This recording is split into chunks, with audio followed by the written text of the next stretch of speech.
look after that, finding out.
Pressured by Hutchinson, he goes down again.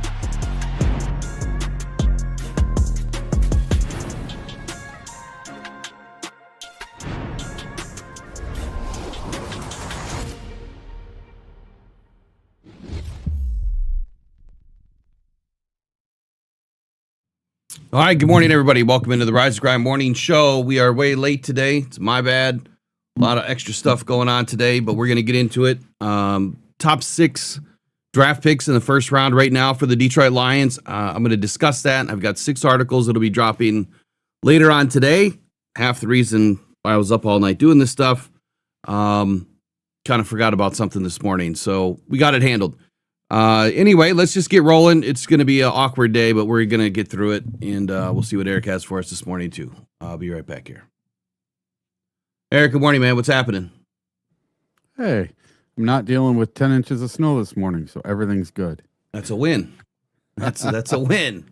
And I printed yesterday. It took, we heard it during the show, it took 25 hours to print this, but it ended up being the coolest thing I've ever 3D printed so far in my journey. Check this out. That's pretty cool. Yeah, it's got the Lions logo, shiny logo on it, and then it's got the stripe down the head, and he's even got blue teeth. So now I'm making 2 much larger ones, full size. Had to try the mini first. Yeah, I can't wait to start printing change for next season, man. That's going to be a huge it's going to be a huge opportunity to put some money into Rockhound Cancer Foundation with all the chains that I'm making. I've got some really cool ideas. I've been working on some CAD, and I'm doing all custom stuff. I don't want to have anything that looks like anyone else's. And I'm not going to tell anyone what it is. You just have to wait and see. They're going to be sick. Yeah, if you're good at designing, man, the sky's the limit. There's so much stuff that could be done. Fortunately for me, when I used to be in acquisitions, I had to learn CAD on the fly.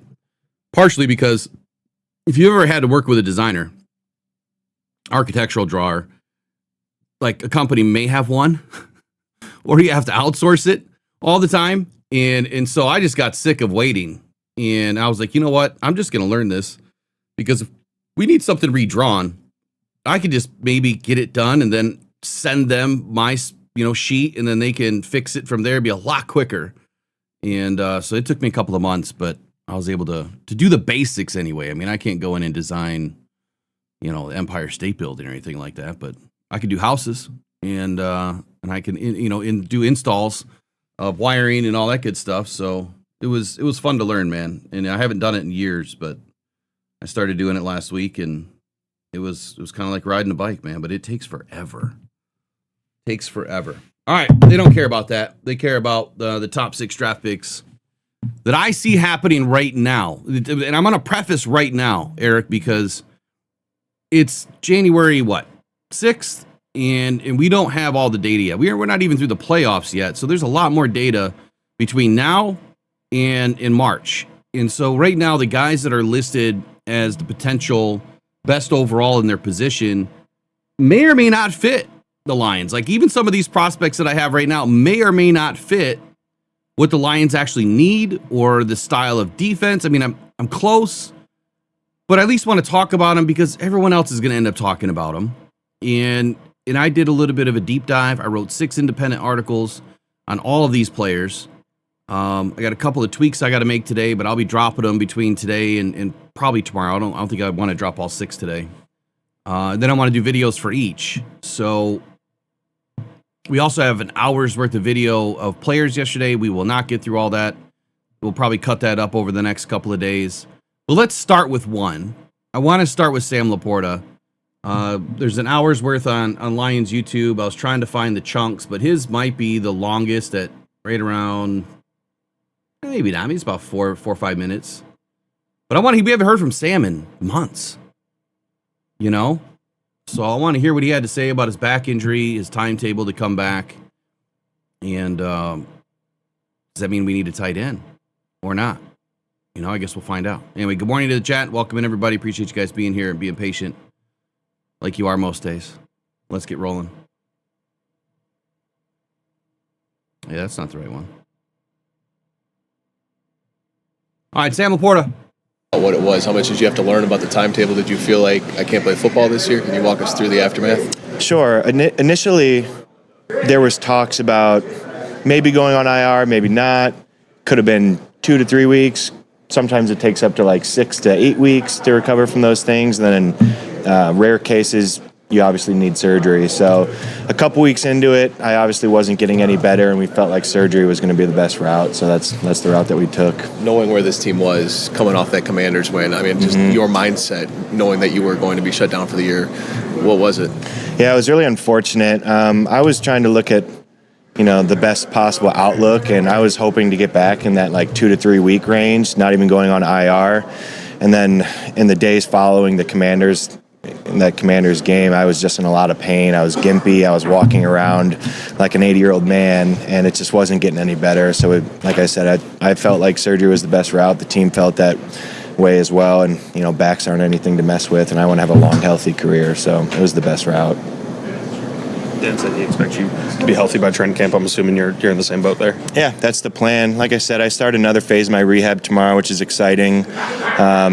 Hopefully by OTAs, I'm up running around, and then, of course, we'll be in pads and training camp. So it's a lot different than other sports. Just to be able to brace for those hits and the accumulation of a long NFL season, I've really got to get this back right before I'm out there running around in pads and taking those hits and such.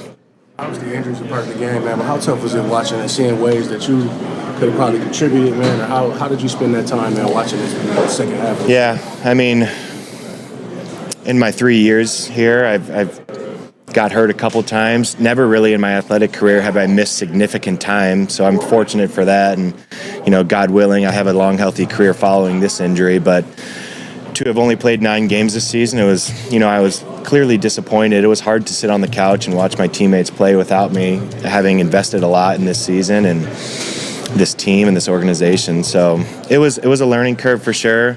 But I think we took some good out of it, and hopefully going to move forward from here.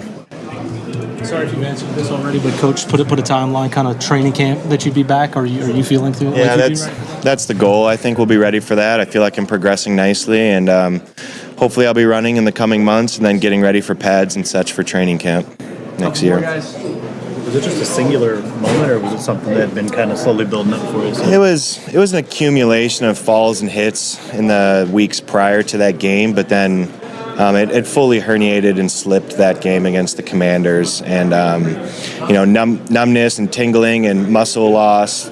Soon.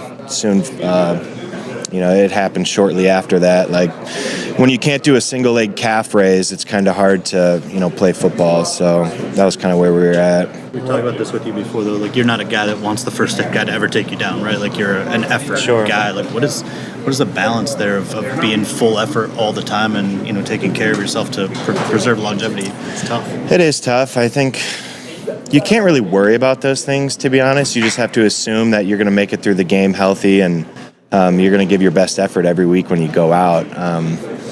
The freak accidents happen. You train, you prepare, and get your body as best as you can for the season, and then some things happen, and you just got to live with the results. Unfortunately, it's the game we play. From the outside looking in, it seemed like you were making some big progress in terms of just your overall well-rounded player. How do you think you played before that injury? Yeah, I mean, I was very happy with how I was playing in my third season. I felt like I was taking strides even from my first and second year, and hopefully an even better player to come in the future once I rehab and get healthy again. Confident you get back to where you were too? Yeah, I think so. Just call plays instead of the OC. All right, we're gonna stop it there, and I think we heard some good information out of this. Number one, Sam LaPorta sounds like he's progressing nicely, to use his words, right? He's progressing nicely, going to be running here over the next couple of months, and should be on time to make it into camp, and probably OTAs if he's going to be running here in a couple of months. So that's great news. I don't think the Lions should overly invest in the tight end position if he's progressing and there's no setbacks. He doesn't end up, like I did, where, again, I could only assume what he had done. If he had any sort of a fusion and there's plates and screws in there, mine came loose, and that created a lot of problems, which now I have a lot of nerve damage because of it. As long as he doesn't have anything like that happen, which I can't imagine he will. I mean, these guys have the best surgeons in the world working on them. He should be fine. So as long as he doesn't have anything creep up, no additional nerve issues or anything like that, down his legs, I think the Lions could probably stay away from the tight end position in the draft. But then again, the later rounds, why not? Why not go after one if there's still a good one available? What'd you take away from his video or his interview? Well, that he didn't realize just how hurt he was. He hurt himself in the Washington game and then didn't realize it until the next week just how hurt he was. So herniated disc, nothing to mess around with. I've had one in my neck and not fun to deal with. You literally go from being able to do whatever you want to absolutely nothing in a heartbeat. Oh yeah. It's like, it's a daily reoccurrence for me, man. I wake up with feet on fire and yeah, it's not fun. So I can only imagine being an NFL football player, what these guys, have to go through and endure, from a pain tolerance standpoint, but from a pain standpoint, football's hard, right? I mean, you're constantly getting beat up, and the nicks and the bruises that they get on a daily will wear on you. But over the course of a career, I mean, these guys are going in car crashes every day. I couldn't imagine being in a car crash hundreds of times a week, it seems like. If they play 60 snaps and you have 40 snaps or so during practice each week, even though they're not going extremely hard in practice, it adds up, especially over a lifetime of playing football. And that's why these guys, you see them 10, 15 years after they're done playing, and they are just a complete shell of themselves. Looking at Lomas Brown today, and even TJ Lang, because we see them, quite a bit. They don't look like they're in that bad a shape, but you don't know what internal demons that they're facing every day, and what their bodies are going through every day. But from the outward perspective, I think that's the biggest mistake people make is you look at somebody and you think that they look fine. There's nothing wrong with you. Look at you. You look great. No, not the case on the inside. So I'm glad to see and hear that he's doing good and should have him back. So I don't have a tight end on my sheet today at all. We've discussed offensive line and center, so I kind of stayed away from that as well. Let's get into the first prospect. I want to try to marry this up with another video right here. So let's get into one of the first prospects that I have on my sheet, and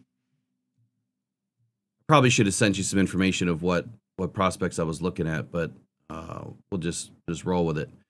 So 2026 NFL draft will be in Pittsburgh this year. Eric did just confirm he's going to go and at the combine, so that's going to be great. We'll be tag teaming it up again. We learned a lot last year at the draft of what we needed, what to prepare for this year. So we'll be prepared this year with some long boom mics and backpacks full of stuff, so that we can actually get better on-screen interviews. And it was kind of more I don't know, fanboying, I guess, out there at the draft as opposed to doing media work because you're thrown into it without any direction. You know, you're learning on the fly.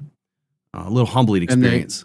They don't tell you anything. Oh, it's no. a free for all. Yeah. Well, at least that was Green Bay, dude. I mean, come on. It was Green Bay. It was a cluster.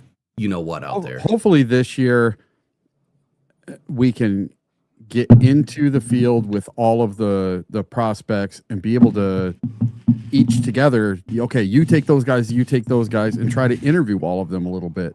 Yeah. So we have something on all of them. You know. Well, I think the rain screwed us up a little bit. Yeah. You know, that kind of screwed everything up a little bit. But yeah, being able to tag team this stuff would be easier. You know, you got one person that can hold the mic and someone asking questions and someone doing video. It really takes, two people to do it right. I mean, I'm gonna wear something on my chest this year. Maybe I'll have something on my head. I don't know. Just to make sure we can get the frontal view and then good audio is the most important thing. So having a good long range mic that we can zone in on what they're talking about. But anyway, enough of that. My first prospect, the Lions obviously had a big issue this year with the secondary. A lot of injuries. And not only the injuries, but even with the backups that we had at times, we were giving up a ton of explosives. And that just can't happen. Dan Campbell was pretty in the affirmative that they're bringing in competition this year. And he also made the remark yesterday, or the day before, that maybe they didn't move on from some players or do, certain things with players at the right time. And I have a feeling that would have been IR, right, with Kirby or possibly with LaPorta. You know what I haven't looked at, Eric? How many IR designations did we have left? You know what I mean? Like, it's kind of like timeouts to me with Dan Campbell. It's like these guys are hoarding these things because they're so afraid of, not being able to get guys back. I understand that. I get the plan. But if you're left holding a bag of IR designations at the end of the season, what good is that? It's like holding on to 3 timeouts at the end of the half, if you're down. And you could have had an opportunity to score some points. So corner is where I went. Now, these are all first-round prospects right now at pick 17 that could potentially be there. Potentially is the key word. Jermod McCoy. This dude's 6 foot. I'm only going prototypical. You know that. I'm not going for these smaller guys, out of the draft. 193 pounds, native of Tyler, Texas, so big football state. He's a former multi-sport athlete. He's excelled in track, baseball, and football, obviously. Began his career at Oregon State before transferring to Tennessee. And then in the SEC, he absolutely has flourished. So he earned first-team All-SEC honors in 2025. I could make this a little smaller. Hold on. Read it better. I'm sure I'll get killed when you see one of my other prospects. I'm sure you guys seen it on the thumbnail there. Come on, get back to it.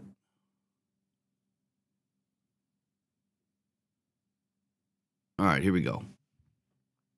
Anyway, he earned his first team All-SEC honors in 2025, background as a high school wide receiver. It's clear to me when you watch some film on this guy that he understands the position. I find that some corners that have played wide receiver in their previous years end up being better corners because they know what these guys are doing. They understand the route tree a whole lot better than just a corner, going out there and playing corner. I think that having these elite skills and being multifaceted with multiple positions helps all players to understand more about the game. But he has elite ball skills, ability to track the football, and I think that he's going to be a very solid addition to whatever team he makes. But the Lions could be potentially looking at a corner, early in this draft. Terrion Arnold coming back from surgery, Kirby Joseph, you don't know what's going on there. Brian Branch could be. Training camp could be week 9. You just don't know. Could be week 12. You're not real sure what's going to happen with him. So I do believe that the Lions are going to address the secondary heavily. And without going into free agency right now, these are the guys that would make the most sense as immediate on-field playmakers from day one. The problem with corners is sometimes they take a little bit. And that wouldn't make me real excited for our first round draft pick if we're bringing in a guy that that position takes a little bit. However, if Brad does his magic, moves around, moves picks up, maybe grabs from 2027, pours it into 26, then I'm okay with it. If you were able to double down in the first or second round and you're able to snag a guy like this, I'm okay with that. As long as you bring in someone for the offensive line immediately. Now, his fit and scheme, compatibility, I believe is perfect for the Calvin Shepard defense, which demands corners who can play aggressive man coverage. He can do that. And then also support the run. The dude is crazy good against the run. He's got that dog mentality, man, the willingness to tackle in space. Yeah, I think it really makes him an ideal candidate for the Lions. I just don't know if he's going to be there at 17. I don't know that he's going to be there in the second round. It's way too early. His ability to play press man coverage allows the Lions to challenge receivers at the line like we try to do. I think he has a really good jam technique. There's a few plays that I've watched where he's able to control leverage at the line of scrimmage and steer that wide receiver without causing a penalty. He's able to steer that wide receiver off of his route. So I really like what he's doing. His season career stats and some more context here would be, I think he shows the ability to have lockdown coverage. And that's partially included in the fact that he had 3 interceptions, 12 passes defensed, and roughly 45 tackles, depending on which site you look at. And he was frequently tasked with shadowing the opposite team's best receiver. So that lockdown ability is there. Whether or not it comes out at the next level, that's up to his training, that's up to the coaching staff, and that's up to the team that he's going to be on. He has this, what I call his havoc rate, which is interceptions plus pass breakups. It was among the best in the nation, proving that he is a playmaker who consistently finds the football. I'm not going to read all of my article. It'll be available on DetroitFootballJournal.com. He does have some weaknesses like everybody. He can be too physical at the top of the route. It can lead to potential penalty issues, kind of like what we saw with Terry and Arnold. But Terry and Arnold's a little bit grabby. It's a little bit different. He occasionally gambles on routes, and that's boom or bust. I think we know how that works. But he does trust his instincts over his technique at time, and that can lead to trouble. Technique should always be first. You always want to follow your fundamentals and then allow your instincts to take over when you're doing everything right. Culture, I think he'll quickly adapt to, be it in the pressure of the SEC to now the pressure of going to a contender and a team that expects and demands resilience and players to play at a high level. If I were to compare him in kind of what the Lions have done over the last couple of years to Terry and Arnold, very similar prospect, SEC battle tested. I think he shares Arnold's sticky coverage ability, but plays with that scrappy tenacity of DJ Reed. So he's a good blend of what we have right now, what we're missing. His ball production is reminiscent of Darius Slay, and McCoy really projects, in my opinion, right now as a high first-round pick, probably top 17, could go further up the board as we get closer to the draft. Any thoughts, ideas, questions, statements on Jermod McCoy? I am going to be honest. I don't know the first thing about any of these guys yet. None of them, because I don't watch any college football whatsoever. But I'll get up to speed eventually. And I will say this about the Lions cornerback position. Brad Holmes has signed a corner, I'm pretty sure, every year that he's been here. And he's drafted one almost every year that he's been here, it seems like. So I do not see Brad stopping on the whole drafting corners and safeties thing. For sure, we have to draft corner and safety in this draft, or we have to bring some people in free agency to button this thing up, because our secondary was an absolute mash unit this year. Yeah, it absolutely was. So I see we're a little off topic in the chat talking about like Proctor. I see someone said he's not a left tackle at the NFL, that he has bad footwork. I don't know what you're watching or what tape you've watched, but I would highly disagree with that. Highly disagree. But I'm not going to get into Proctor today. Jermod McCoy, right now his overall rank is 15th. 15.1 average. Position rank, supposedly is third. I have him as number 1 corner. I have him over Mansour Delane, but he might be the second DB prospect overall. There's another prospect in that DB room that I really love right now that does make more sense for the Lions, given the situation of the mass unit. Let's get into what Terrion Arnold had to say, or I'm sorry, Amik Robertson had to say about his season, and then when we come back, we're going to get into another prospect that probably makes great amount of sense for the Detroit Lions, and then Eric, I'll text you something right now too.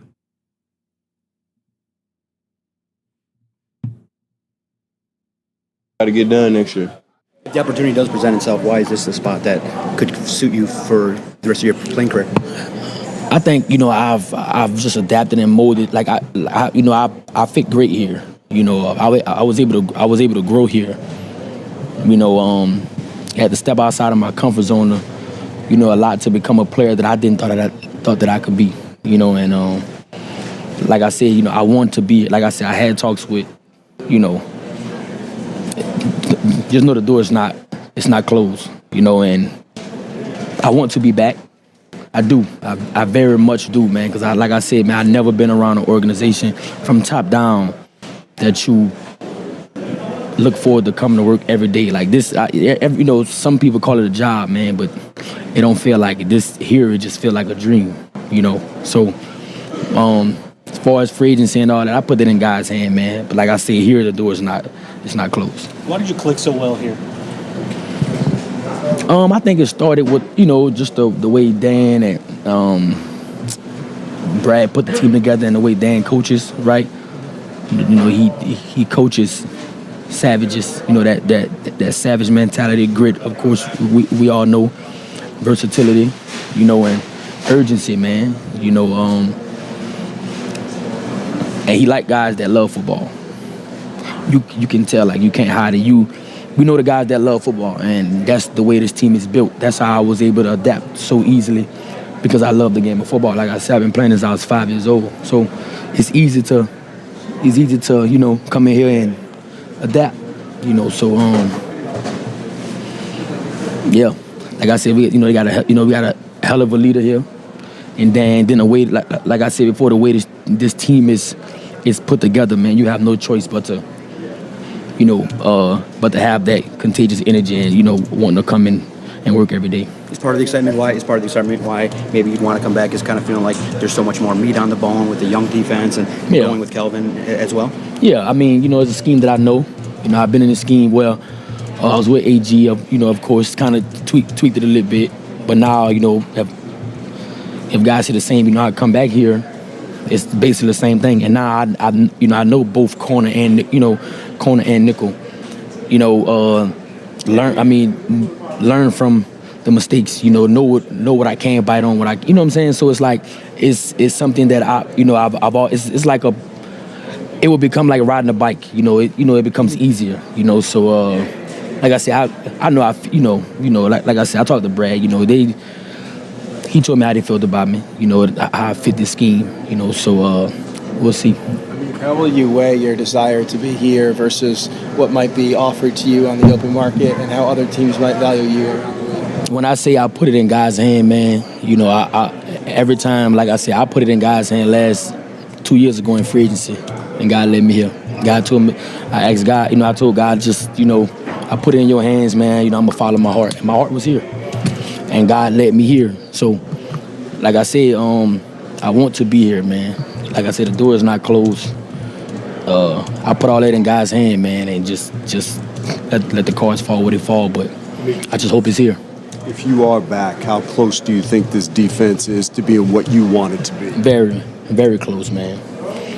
Very close. Of course, the injury bug came about. Whatever. Not saying that was the reason, but it's this defense hasn't played together as a whole yet. The expectations still high for one another. And I know next year, man, I feel sorry for whoever go against this team, because they're gonna come out with urgency, fire. They're gonna get their swagger back. So you've always had a chip on your shoulder. You think this whole team comes back with a chip on his shoulder? Yeah, I mean, like I said, I came here with a chip on my shoulder. These guys already had that. Like I said, I was just a piece of the puzzle, man. I came here, and I had to be accepted. You know, I had to earn respect from these guys. I had to earn it because they were already great. They were already built to win. You know, I was just a piece that came in and helped. Like I was. This whole team was Batman. I was little old Robin, man. You know what I'm saying? So, I expect this team, you know, to definitely come back even stronger next year. I mean, from a team perspective, can you just explain the toll that losing Kirby and then BB took on this defense? Like, not to diminish the guys who stepped in there, but like the effect of losing those two all-pro caliber. Yeah, I mean, you know, it was effect. You know, it was what it was. You know, we know what we all. I mean, the world know what kind of players those guys are. X factor plays. You know, but like I said, the guys stepped up. You know, played their role. We just felt not felt collectively, but we just didn't meet our. You know, we just didn't meet our standard collectively, and we all know that. You know, but we'll be better. Is the chance to play with those guys again part of your desire to come back here? Yes. Yes, because it's rare, man, that you come to work every day with people that, you know, it's no selfishness. You know, it's guys that want to see the guy, you know, next to them succeed. You know, they want what's best for the guy next to them. And when you matching that intensity, you know, it carry on to the field. You know, you want to match energy like guys like Jack, Hutch, Aleem, you know, Kirby, Brian Branch, DJ Reed, Rocky. Like, you want to match those guys' energy, man. You want to play for the guy next to you, and that just give you that extra drive. Last one. What are you looking for at this stage of your career, wherever you end up next? You know, like, what do you prioritize? Money, winning, you know, people? What's Say it again. Like, what are your priorities when you pick a team for next year?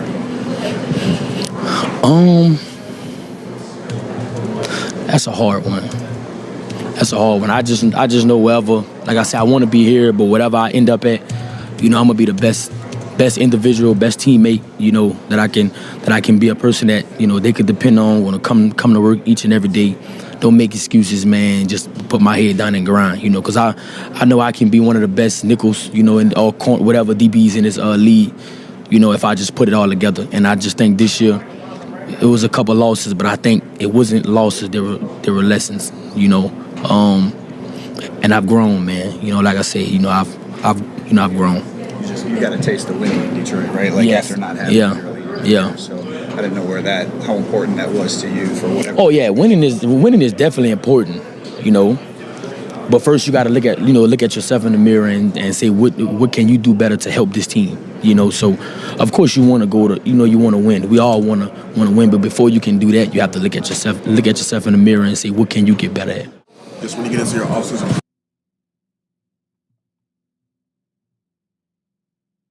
All right, good stuff by Amik, as always. Eric, I'll go to you first. What's your takeaway from Amik's exit interview? Well, it sure sounds like he wants to come back. Oh, yeah. Like, really wants to come back. And I would like to have him back. I just don't want to have him back thrust into this have to start everywhere role and do everything role.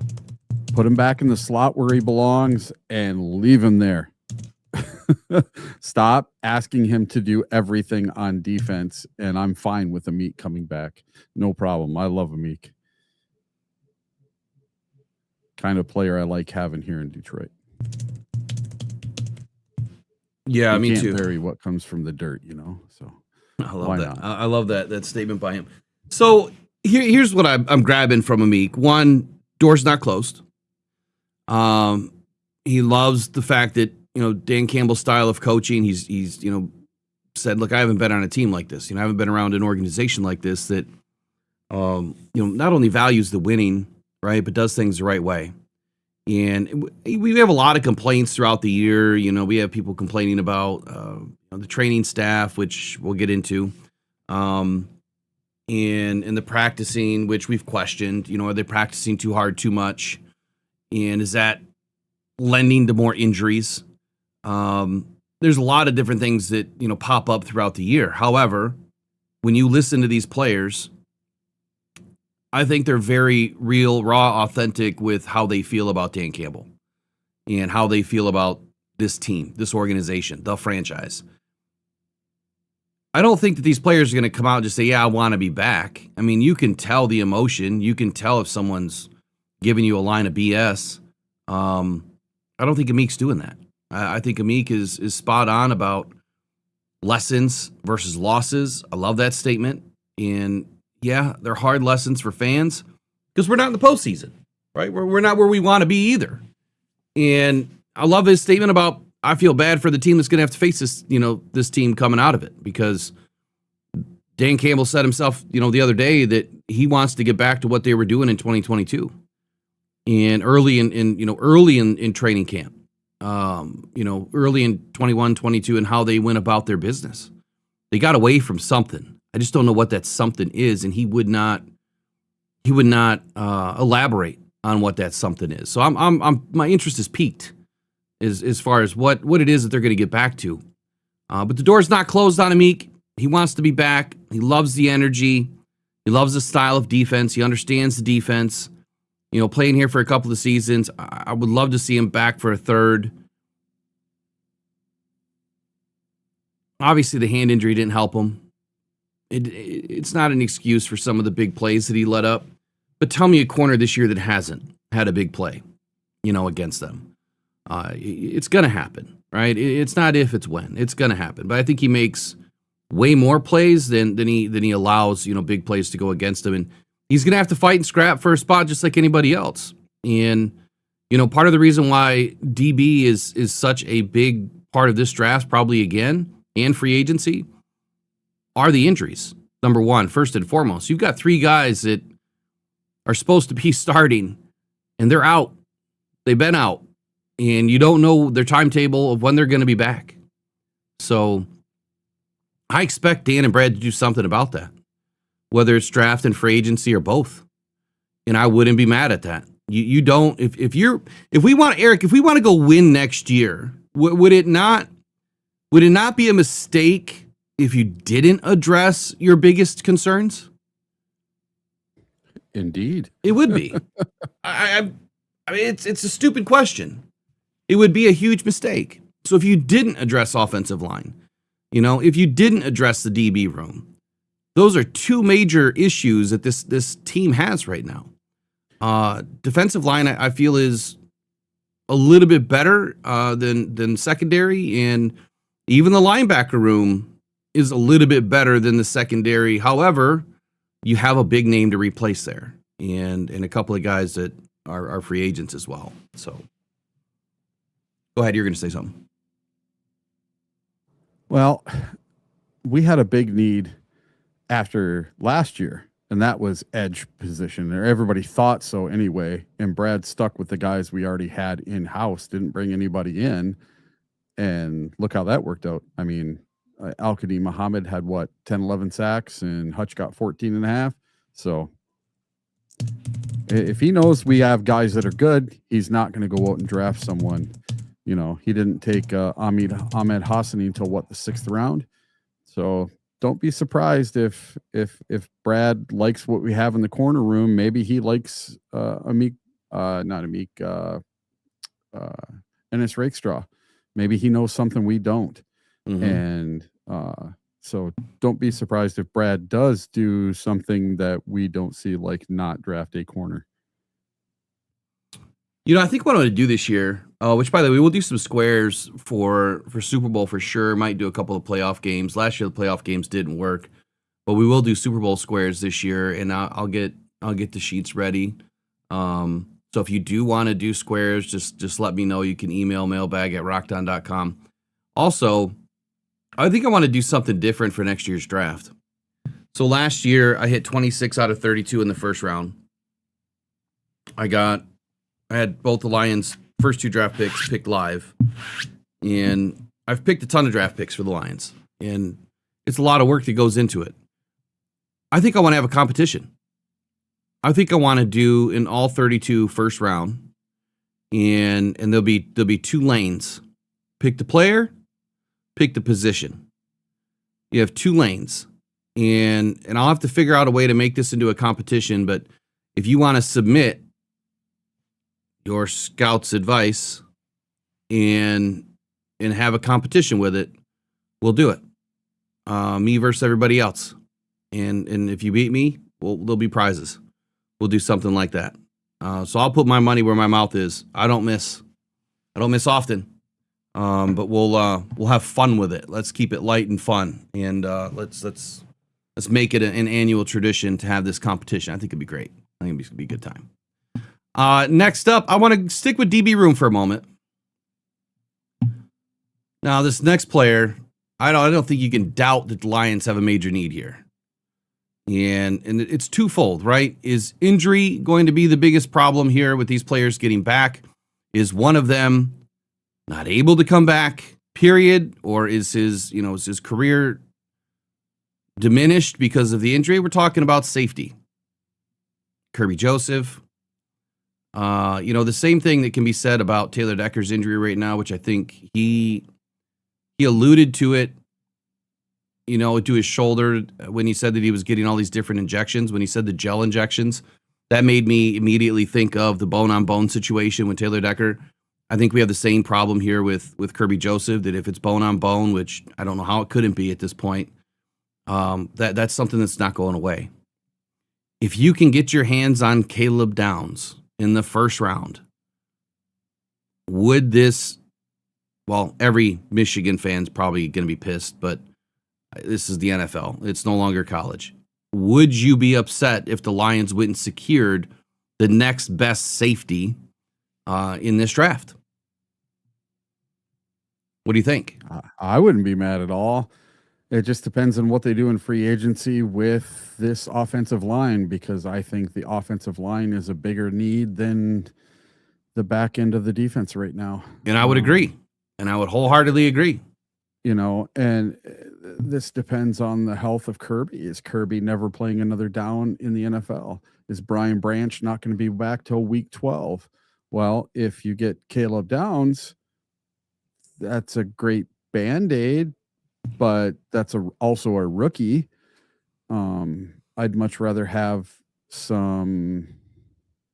I'd much rather have a competent fill in while we're waiting on Kirby and Brian Branch than a rookie.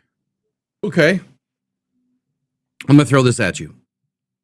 First play of 2022. Or was it 23? 23. Kansas City. Who took that first pass to the house? It's Brian Branch. Brian Branch. He was a rookie, right? He had a pretty damn good season. Now, a lot of rookies are going to take time. Every rookie is going to have things that are going to have to be fixed, and a lot of that's through training and technique and refinement.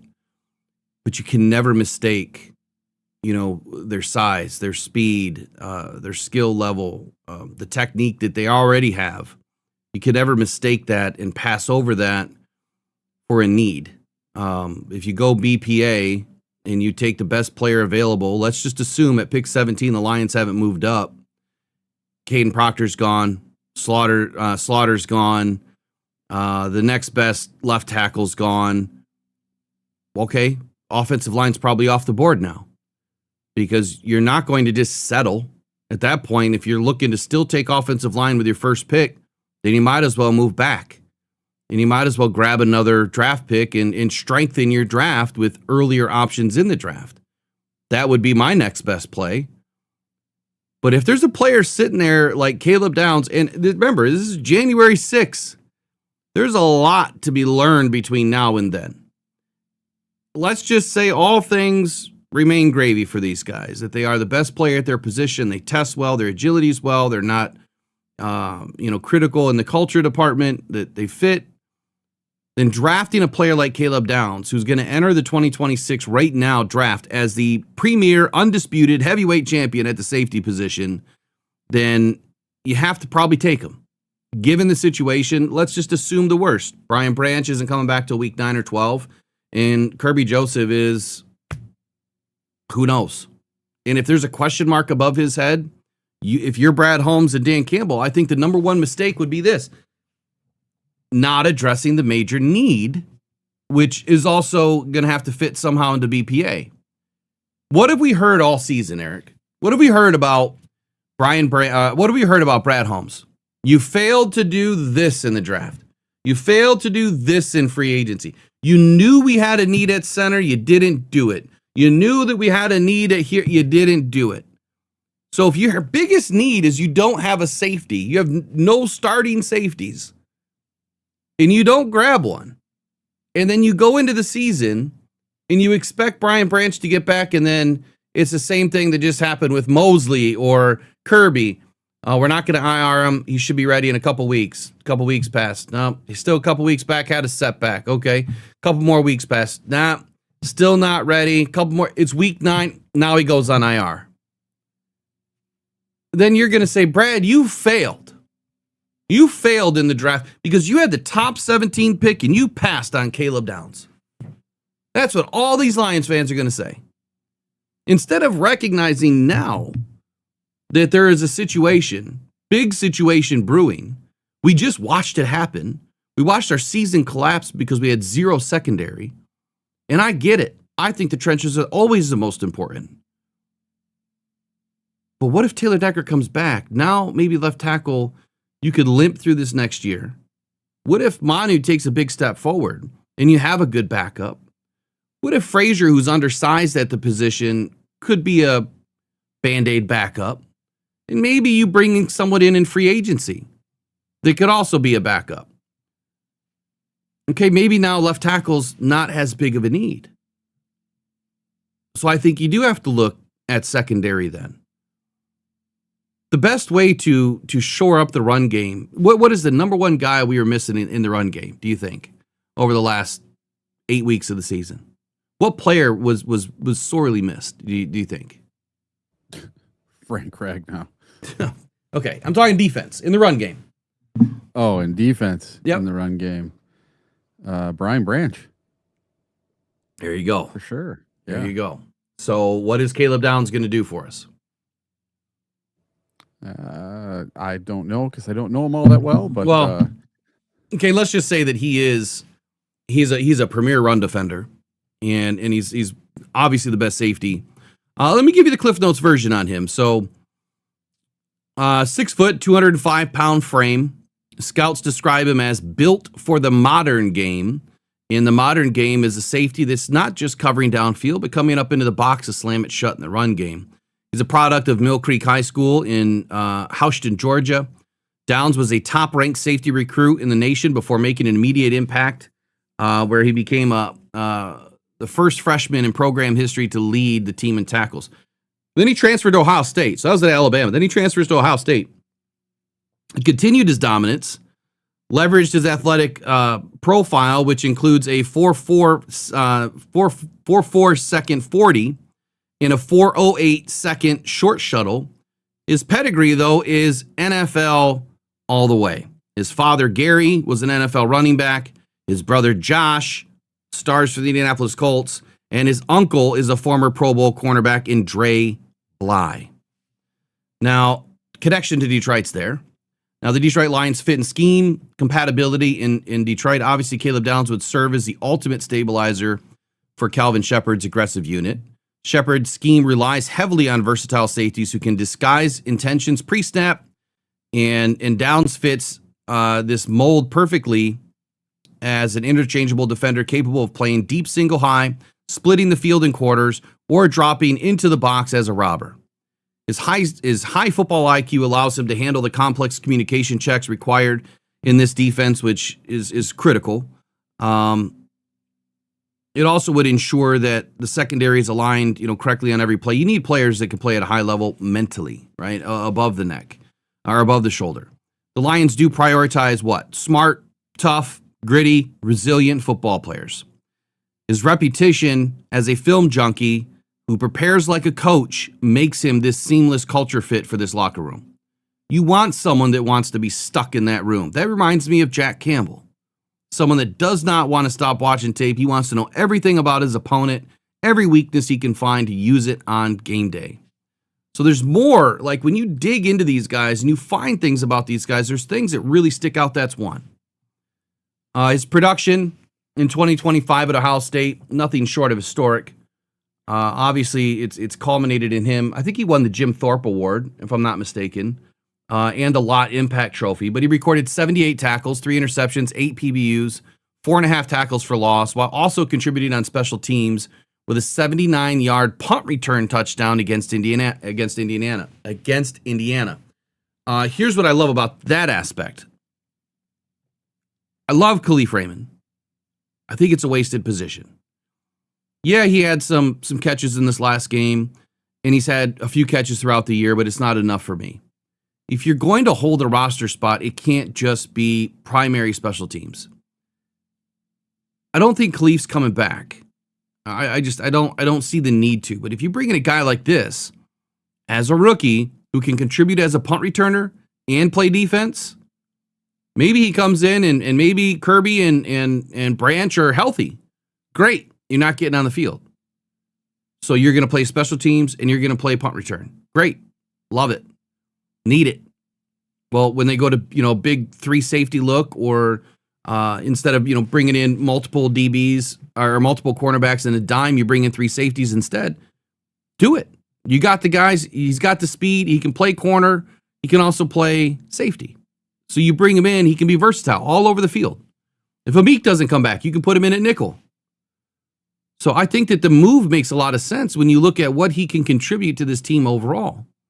Offense on special teams, defense on special teams, as well as defense at corner, safety, and nickel. I love the opportunity. Again, trenches are first. It depends on what happens. That's why I put this together for the next couple of days, because I'm looking at the what-if scenario. What if Kirby and Brian don't make it back? What if the Lions bring back Taylor Decker? What if Frank Ragnow comes back? Well, then you're probably not going trenches, and I still would think that that's a big mistake, but maybe you don't do it in the first round. And maybe you grab another playmaker like this on defense, which I think we can all agree, defense is probably the most important thing to have right now when your offense has more pieces than the defense does. Scouting report for this guy. What I noticed, he possesses elite instincts. He often diagnoses plays before the snap. He moves with 0 false steps. I mean, this guy is he's an operator. The way that he's predicting the routes pre-snap, he's making the adjustments post-snap, and then he just goes. He trusts everything that he's seen, and he just goes. Tackling is textbook. I love the way that he drives through the football carrier, and he rarely misses an open field. Rarely. Again, I'm not looking at just height, weight, speed. I'm also looking at the instincts here. And some of this stuff, as we get more into their size, it may dissipate my likeness for these guys. He has a trait that really sets him apart from many modern coverage-only safeties, which is the ability to contribute well in the run game. He displays exceptional transitional quickness. It allows him to really flip his hips and mirror the slot receivers or tight ends in man coverage. He's got really good phase technique, mirror match technique. His ball skills are natural and fluid. And I think a lot of that is his, familiarity with multi-sport background, baseball, basketball. He's good at high pointing, the football, against receivers. So he has weaknesses like everybody else. He doesn't possess world-class track speed, but 4.4 is faster than Brian Branch. I think Brian runs a 4.54. And what I'll always say about speed is you can be the fastest guy in the world. If you don't know where you're going to run yourself right out of the play. You can be a little bit slower like Brian Branch, but if you know where you're going and you're a smart football player, you might be a little bit slower, but you're going to get there quicker because you know where you're going, you know what the play is, and you know how to defend it. So I think it's a big misconception when you look at players that, we got to have the fastest guys. You really don't. Amon-Ra St. Brown's not the fastest, but he knows how to run his routes. He knows how to create separation. He's very aggressive. It can get used against him at times, especially against savvy quarterbacks that use pump fakes and double moves to bait him out of position. That's a technique thing, right? He'll get that fixed with training, And, and a lot of this stuff can just go away, but it takes time. It's not going to happen immediately. But he does make some big plays, and sometimes I think he leads too much to hunt for the football and trying to get interceptions rather than just playing, good leverage football, which can cause some missed plays. Culture, though, I think he's widely regarded as a pro's pro before even stepping onto the NFL field, which a lot of coaches, both at Alabama and Ohio State, have praised his maturity, noting that he is a very vocal leader in the locker room. Despite being an underclassman, he's very vocal and he's a leader. They trust him. They believe in him. High academic achiever. No reported legal issues right now, which would be big red flags. Work ethic is legendary among his teammates. And they describe him as the first one in and the last one out. It's those types of intangibles to me that you can't do without. You want those types of guys. Comparisons. So I did comparisons on all these. I did something a little bit different, with each player, but I'm trying to look, how do they compare to the current guys we have? And trying to compare the last time we've taken somebody in the first round, at this type of position. So the last time the Lions drafted a safety in the first round was Benny Blades in 1988. He was obviously a physical enforcer who set the tone on the defense. Downs does mirror Blades' physicality, but brings superior coverage range in the game in 2026. Compared to the current Lions, though, Downs does combine the ball hawking instincts of Kirby Joseph with the versatility and tackling reliability of Brian Branch. He's almost a perfect mesh. Effectively, I think it gives Detroit a skeleton key here that's going to unlock a lot of boxes. Historically, his 2025 stat line, the 78 tackles, 3 interceptions, it rivals the peak production of former Lion Glover Quinn. Downs projects as a top 10 selection, an immediate day one starter who will likely anchor the Lions secondary for the next decade if they do decide to take him. Thoughts? Well, looking at the chat here, seems like Downs is going to be an early guy. Yeah. Sounds a lot like Hamilton for Baltimore Ravens there. What was he, top 10? I think it was 9, 10? Yeah, so I think they took him 10 overall. I think the Lions would have loved to have had Hamilton. And who was the kid that went for the Seahawks there a year or two ago? Devon Witherspoon. Yeah, Witherspoon. I think those he was a corner. But I think players like Witherspoon and Hamilton are players that Brad Holmes really coveted. Yeah, I think those are the type of guys that he wanted, and it sounds like this Caleb Downs is the same, same mold, same type of game changer. So, if the Lions could get him, I would not be disappointed. I can say that. So let's not make the mistake here. You got to keep in mind. Here's the idea. Number one, these are the top picks right now at these positions, as weighted by many other analysts. I've also gone in and done my film work, and like I said, I've written articles. So these guys are the opportunities that could be present at pick 17. Can't make the mistake of thinking that Brad Holmes won't move up. Okay, so all of these players are on the board. Every player is on the board when you're Brad Holmes. I think that he's proven enough that if he wants you, he's coming to get you. He'll give up what he has to give up to go get a Caleb Downs. And we don't know what's going to happen with quarterbacks. So what happens if it's 2023 again and you've got a run, 2024 again, and all of a sudden you've got a run of all these quarterbacks that shouldn't have gone in the first round? Mm-hmm. Then what? I mean, we didn't have a defensive player picked until what, pick 15? Dallas Turner? Oh, yeah, it was really late. Yeah, right. And so then that pushes everybody down.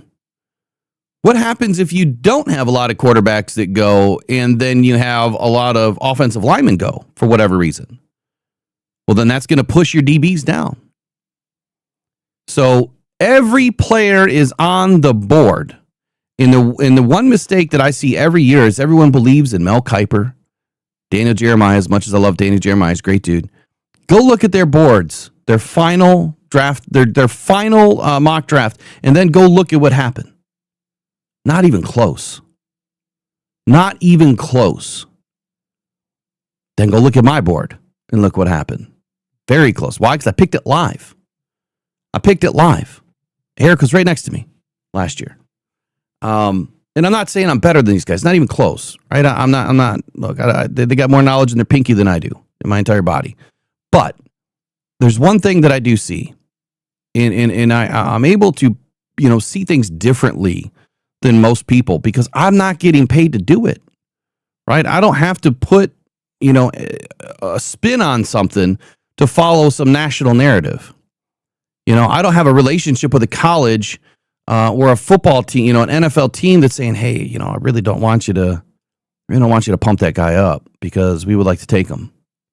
Think about how that happens. If you think the NFL is rigged, think about the draft. Think about the draft. What happens every year? What happens about 2-3 days before the draft? Just take a wild guess, Eric. What do you think happens? Everybody gets a deal. Well, no. It's just think like big picture here.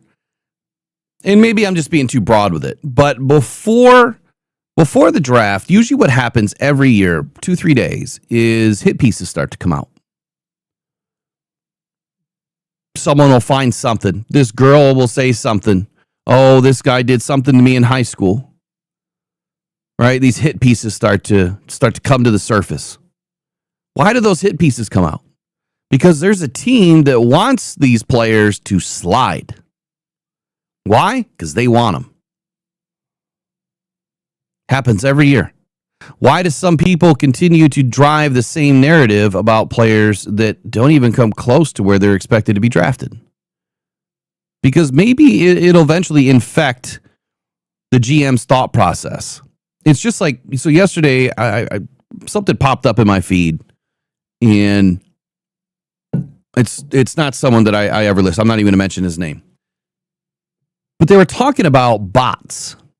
And in 2025, we had more bot behavior on the internet than humans. 51-49. There's now more bots online. And there's bad bots, like extremely bad bots. And there's more bad bots than good bots right now. I think it was like 38%. So if you want to drive narratives, and if you look at Twitter and you look at, why is this person getting millions and millions and millions of reads, or interaction, right? Impressions. And they're not following anybody, maybe one person, but they have hundreds of thousands of followers. Those are bots. A lot of them are bots. Fake names. They're not even verified, a lot of them. You might have a blue check, but that doesn't always mean you're fully verified. So there's a lot of bad bots out there, and so when you want to push narratives, a lot of this stuff will start to creep to the surface, and a lot of these bots will start to push this stuff on every topic in the United States and around the world. If you want to make a narrative, you can make a narrative. Let's just say that. If you want to pay, very simply, you could go to, if you got a lot of money, which a lot of people do, they go to these companies and say, hey, here's the narrative I want to drive. This is what I want to post. And I need influencers to repost it. And just say, interesting. I'll give them 500. I'll give this one 800. Just one post. Just repost it. I want to put $100,000 in, and I just want them to repost it one time. $100,000 goes a long way. So if you get 200,000 influencers, 200,000 accounts reposting something or more, that thing's going to fly. Even 5,000, it's going to fly. The point is if you want to drive a narrative, you can. I don't drive narratives. I only drive what I see. And this is early. This is early work. But again, if we stick with our narrative, which is we don't know what's going to happen yet. We have no idea what's going to happen with Taylor Decker or Kirby Joseph or Brian Branch. So there's no reason why you shouldn't talk to Caleb Downs. And I will guarantee this. If I were to take a wild guess at the top 30 visits that the Lions are going to have, Caleb Downs is going to be on that list. Jermod McCoy is going to be on that list. And this next player is also going to be on that list. I might as well just get it out of the way when we come back.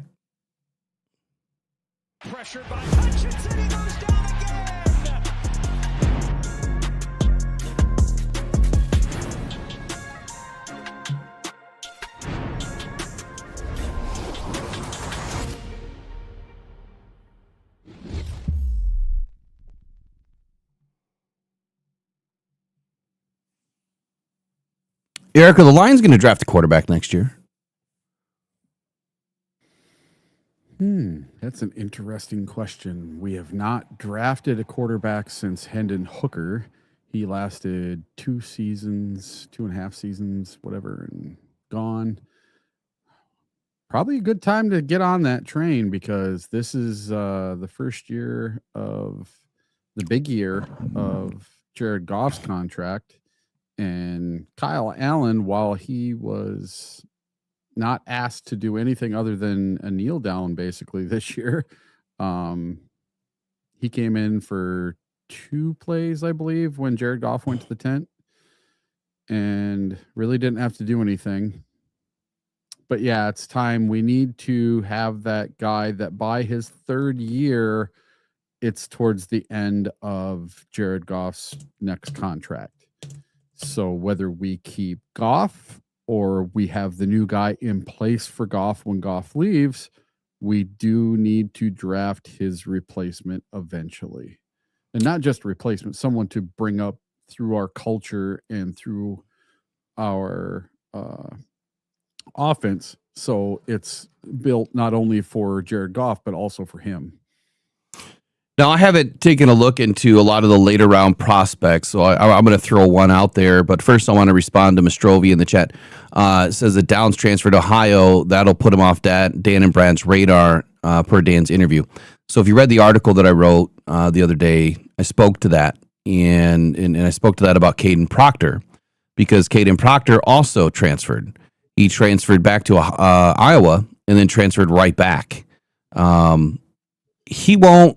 Downs won't be off the radar simply because he went from Alabama to Ohio State. He didn't go to some podunk school. He went to go compete at the best of the best. Still, whether it's Alabama or Ohio State, you're talking a top 5 school. Every single year it seems like these guys are in it to win it. But he didn't transfer just to transfer. He transferred because Saban retired. So he's not off the radar, not at all. And what Dan said is, when you're, and then that interview is the interview that I shared. He didn't just say anyone that transfers is off our radar. There has to be a reason why, right? If you're a senior and you haven't played and you're, 3rd string or whatever, and you just want to go play, well, he understands that, right? But if you are a 2nd stringer and you're not scrappy enough, you're not fighting for that top spot, and so then you transfer to a lesser school just to play, you're probably going to be off the radar, no matter how good you played your senior season. If you transferred because you wanted you wanted to further your career, right? Those types of players aren't going to be off the radar. But if you're just transferring to transfer, right? Just transferring for money, you're off the radar. If you're just transferring because you're not competing, you're off the radar. But you transfer from a top 5 school to a top 5 school, you're firmly on the radar. Why? Because he ended up being the best corner or best safety in the league, Caleb Downs. So definitely firmly on the radar. But next we're talking about this guy, Indiana quarterback, Kyle Mendoza. Heisman Trophy winner, prototypical pocket passer, exact model of Jared Goff, but better. 6'5", 225 pounds. Originally from Miami, where he attended Christopher Columbus High School. Mendoza began his career at Cal, very similar to Jared Goff, before transferring to Indiana in 2025. Now, at Indiana, he led the Hoosiers to a historic Big Ten championship and a college football playoff berth. He is a high academic achiever, having earned his business degree from Cal in 3 years, and is deeply involved in philanthropy, specifically supporting the National MS Society in honor of his mother. So you want to talk about a player that fits culture, identity, and everything else, that's it, right? That's a guy that is, he completed his degree in 3 seasons or 3 years. And what he's all about is being deeply connected to the community. Now, he does fit the scheme. He does fit, from a compatibility standpoint. He's a flawless cultural fit for the Detroit Lions, embodying the resiliency and authenticity that Dan Campbell demands from his leaders. His journey from an overlooked recruit to a Heisman winner, I think, mirrors that underdog mentality and, someone that this franchise would love to have on this roster. I will say this before I go much further. I don't think the Lions are taking a quarterback in round 1. Okay? I don't think it's going to happen. Wilder things have happened in my history of watching football. This would be extremely wild. And I think the fan base would probably set Detroit on fire, to be honest with you. Now, don't do it. But they probably would. It would be a bad time to be a Lions fan if this happened. However, he is an intriguing prospect. He really is. And should something crazy like this guy slip into the second round, he might be a Lion if he slips into the second. Or if Brad really loves the dude and he wants to move back in, and if Mendoza slips a little bit, he could be a Lion. Simply because you do need somebody on the roster that can compete at a high level. They could fill in for Jared Goff. So far, we haven't found that. The Lions have done a terrible job at maintaining the backup quarterback position. This is a guy that you want to sit for a couple of seasons, not a guy that you want to take over for Goff right now. And even if you're a first-round pick, doesn't mean that you have to play right away. You're paying a lot of money for the dude, but he doesn't have to play. And that's another reason why I don't think that they would take a quarterback in the first round.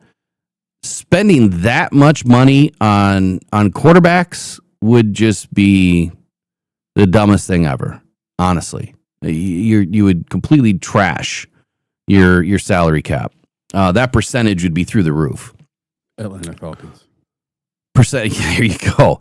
Percentage to position would be, ungodly. But his production is undeniable. The dude was dominant this season. 33 touchdowns, only 6 interceptions, 72.3% of his passes completed. Single season records for completion percentage at Indiana. His performance at big games, clutch. 5 touchdown performance against Illinois. Steady hand in victory over Ohio State. Love that one. Love that one.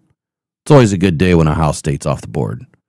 Numbers that he put up this year, 3,172 yards, reflect a quarterback who can not only be productive, but incredibly efficient. And in this type of scheme that the Lions run, you need to be efficient. And Mendoza has an extremely quick release, powerful arm. He has the right size, can also run, which I think fans would like a little bit more. Would you mind looking up his stats real quick? Mendoza, as far as I didn't have his rush yards. I forgot to pull it up. Kyle Mendoza out of Indiana. Now, when you talk about fit, scheme, compatibility, he's there. When you talk about production, it's there. When you look at strengths and weaknesses, we'll start with some strengths. Elite accuracy. Particularly in that 10 to 19 yardage range where the Lions seem to do a lot of their damage. We did more damage in 24 than we did in 25 at that range, and I'm hoping that changes again here in 26. But man, his windows were the tightest where he was throwing the football, and the accuracy is just reminiscent of what I see with Jared Goff. Not afraid to put that ball, in between a couple of defenders. Processing speed is exceptional. He scans the full field and progresses through reads calmly. He rarely panics under pressure, which again, I don't know if that's a good trait to stand in the pocket and get just crushed, but Jared Goff does that because he's calm. He doesn't care that he's about to get hit. His number one objective is to get that ball out to his receiver, and Mendoza does the same thing. The 6'5" frame really allows him to see over, any part of the offensive line clearly. His mechanics are clean and consistent. Above all, his leadership is that clutch factor that I think that Brad Holmes is going to fall in love with. And he's proven that he can elevate the talent around him, which is something that is Tom Brady-esque, right? Tom Brady didn't really ever have number one wide receivers, but he elevated everybody around him. And that was through processing and being able to, delineate a game plan and be able to hand that down to the guys and say, this is what we're going to do. This is how you need to do it. And if you just do this, we'll be successful. And I think that's what Mendoza did this year. is Indiana's been nowhere on the radar of a good football school. It's a basketball school. So the fact that he brought, this team up the way that they have this season, it's incredible. And I think a lot of that falls on the back of Mendoza this season. Now, he does have some weaknesses. I don't think being a traditional pocket passer is a weakness. He's been said to have limited mobility, but I've yet to really see that come up in tape. I think he's fine.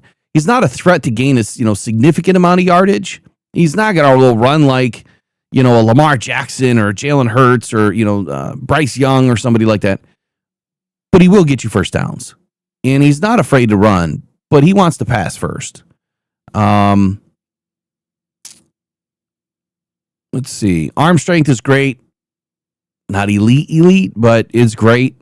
I think he's got a really strong arm. Some of that stuff, I think, mechanically with him, which is mechanics are clean, but I think mechanically, once you get into an NFL program, that stuff will start to pick up too. It'll be more developed. Culture and character for this guy, I think, is unimpeachable, man. I mean, this guy has it. The Heisman speech spoke of love for his teammates, why he showcased mature and grounded, or why he showcases as a mature and grounded individual. He's known for his servant leadership style and his ability to connect with teammates from all backgrounds. Zero red flags on this guy. I mean, he's as clean as they come. Comparisons, though, if I were to compare this gentleman to Matthew Stafford, I think he shares, a lot of Stafford's, size and stylistic points, I think, are there. He's a near clone of Jared Goff. I mean, almost identical. Both, obviously, like I said earlier, from, Cal as quarterbacks to kind of start their careers in college. They excel with their minds, right? Need a little bit of nerd in you. He's got that factor. Accuracy rather than elite athleticism. Yes, you could say that. I think you'd be a seamless transition from Jared Goff if something were to happen there. If Jared Goff were to go down, or if Jared Goff were to be traded, or whatever, his contract runs out, he would be a seamless replacement for Jared Goff. Did you find anything on his rushing stats? Yeah, he's got 77 rushes for 256 yards, 3.3 average with 6 touchdowns this year. Well, I'll say one more time. So he's got 77 rushes for 256 yards, a 3.3 average with 6 touchdowns, and a long of 20. Hey, there you go, man. It's not bad. It's not great, but when you're looking at a pocket passer, I think that's what you're looking for. Yeah. Now, when we do get into quarterbacks, I have one that's not a real high prospect that could be on Dan's radar. I do have one. I mean, you want to talk about it today, or you want to talk about it tomorrow? Well, we can talk about it whenever you want. Well, I mean, I've got this guy here, so I mean, if you want to talk about it now, go for it. Otherwise, if you want to brush it up and do it tomorrow, do it. Yeah, well, this guy, he played at Ferris State, won a national championship, and then he made a move into the portal last year, and he went to Ole Miss. Guess where he's playing this week? His name is Trinidad Chambliss. Yeah. And this kid is a pocket passer with mobility. He's not just a mobile quarterback. I think earlier in his playing days at Ferris, he was more mobile quarterback, but now he's that pocket passer with mobility. And you want to talk about the kid that you could probably get in the 3rd round? There you go, right there. Someone that you can bring along with more skills than Hendon Hooker, and then you have the kid that needs a little bit of seasoning, but yet can be the guy to take over if we need someone in an emergency, or take over for Jared Goff when he decides to hang up the cleats. And it would make all the fan base happy, because he's a pocket passer, but yet he's mobile. So he's not Lamar Jackson. He's more of a, I guess, Allen kind of a guy. He's got an arm. He can throw the ball. He's more likely to stay in the pocket, but if he gets flushed, he can run with the ball. And that's, I think, in the future, looking past Goff, that is the type of quarterback I would like to have, is somebody like Chambliss, rather than some guy that's just super just gimmicky run around all the time. I don't want a gimmicky run around all the time guy, but I wouldn't mind a guy that runs a little bit more than Goff once in a while. I will admit that. It kind of sucks when Goff has a wide open touchdown for 6 yards and he doesn't run the ball. He just throws it and it goes in the dirt. That drives me nuts.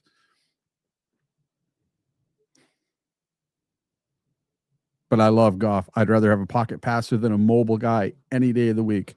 But a pocket passer with mobility, that is the future of the NFL.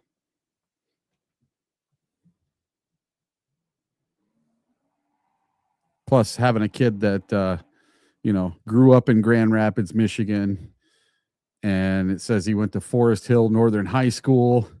He played Division I in 2020 with scholarships from Division III programs, and he got a scholarship for $6,000, and he redshirted his first season, and he ended up going to Ferris State and did some pretty good things, So this is a kid that started off at the lowest of the low level, and he worked his way up.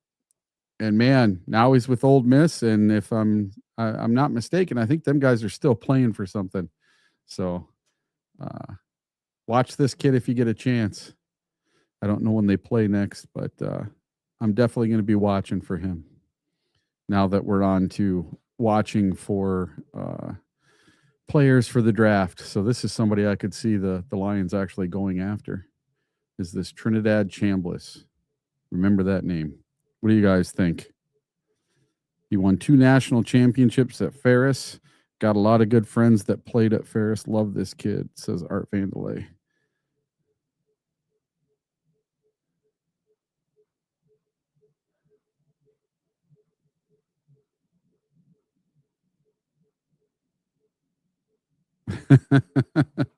JC says, a kid as wonderful as Mendoza will probably not enjoy living in Las Vegas. Logistics there are not amazing.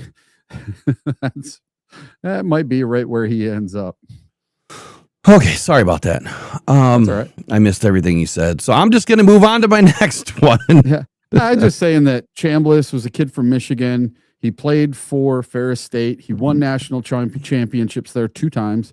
And then he went on to Ole Miss, where he's having an incredible season for Lane Kiffin. And I could see this kid. He's more of a pocket passer with mobility versus a mobile quarterback. So I think that's the wave of the future, not just being a mobile quarterback. I think being a pocket passer but with mobility is more or less what the Lions would need in their next quarterback. You have a Goff type quarterback, but has some wheels when they need it. Because that's probably the most infuriating thing with Lions fans, is that when Goff has the seas open up and there's 30 yards of real estate and he doesn't run.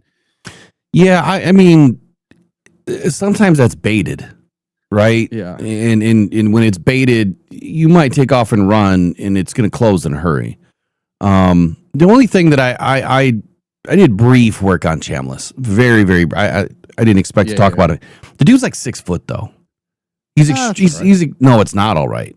It's not okay. Hey, ask Doug Flutie. Gamers are gamers. Yeah. So 1 out of 50 years. I'm not taking that bet. This says he's 6'1". Yeah, that's even too small there too. We'll see what his official size is when he gets measured. But if you're 6 foot, 6'1", that's a hard pass for me, because we've seen it already. I mean, players like Bryce Young struggle. Players that are smaller, you have a very limited. Isn't Bryce Young like 5'10"? Yeah, but 5'10" to 6 foot as a quarterback, there's really no difference. Your lane to throw is. Your primary target is perimeter, right? It's going to be to the outside, and then whatever you can see directly in front of you, because over top of the tackles, assuming they're 6'5", 6'6", 6'7", it's really difficult to find throwing windows. And then what happens is, I assume for a guy like Chambliss, your offensive line has to spread. And if you have to spread, you'll have some lanes to run through, but that also creates lanes for the defense. And so when you spread, they spread out so that you can have a lane to throw through. If you look at the way that the Lions, offensive line is, they stay fairly condensed so that, Goff can get the ball up over top. Right now, he's had an issue this year with getting some balls batted down, but yeah, I'd probably stay away from the shorter quarterbacks. What was Hendon Hooker's size? I can't remember his size off the top of my head. Let's see. So I would say that, it's 6'3". I mean, that's like the bare minimum for me. 6'3.5" is prototypical size for me. 6'3.5", 6'4", 6'4.5". Like, I wouldn't want it any less than that. Bye. Hold on once. Megan. Mm-hmm.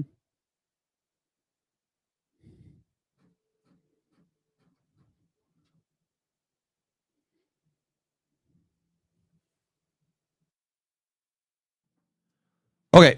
All right, let's get into my next guy. So I'm going to switch to defense now because I'm sure the people are like, well, why are we talking about these guys, right? So let's switch to some defense for a moment. This is probably one of my favorite prospects out of the draft, and he could be available, should hopefully be available. And man, I got this guy mocked just like a Jack Campbell-esque type of player, game changer, and that is Arvell Reese, linebacker out of Ohio State. Now, Reese is a physical marvel at the linebacker position, just like Jack Campbell was.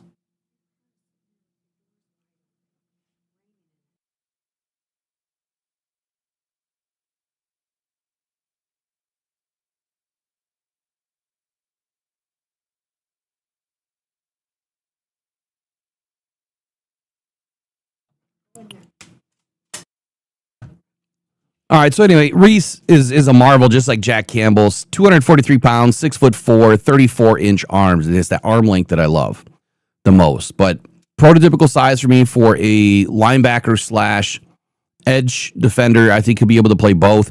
He might project more as a 3-4 outside linebacker in a lot of schemes.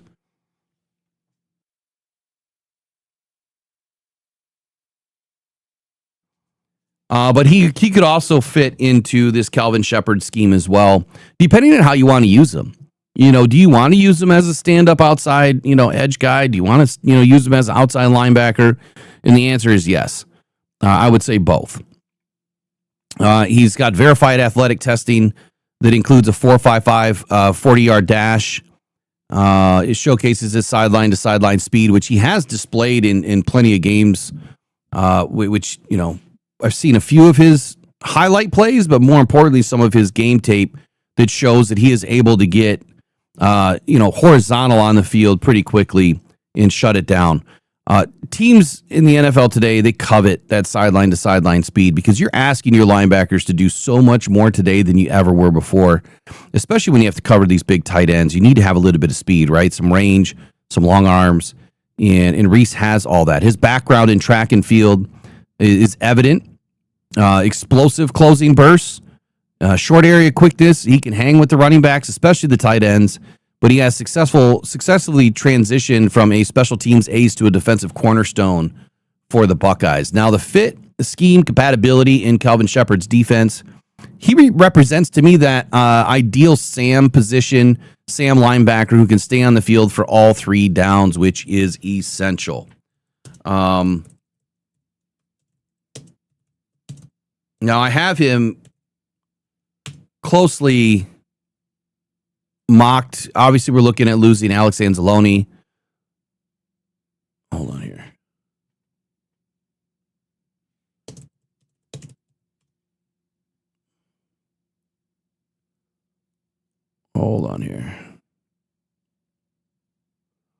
Losing Alex Anzalone. So when we look at potential fill-ins or potential replacements for Alex, this is a guy that I could see that could make that leap into the league and take over for what Alex, was giving us, but I think way more. I think he's going to be able to give us way more than Alex ever was able to. It's going to take time. It's not going to be day one. But I do believe, with his emphasis on violence and disruption, he'll be able to take over for Alex in a heartbeat. His ability to convert his speed to power as a blitzer, I think that fits into our identity, off the edge.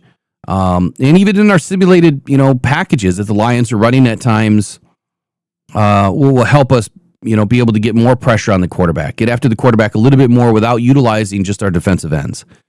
Unlike traditional off-ball linebackers, though, Reese does offer legitimate edge rushing upside. And this, to me, I think is the key.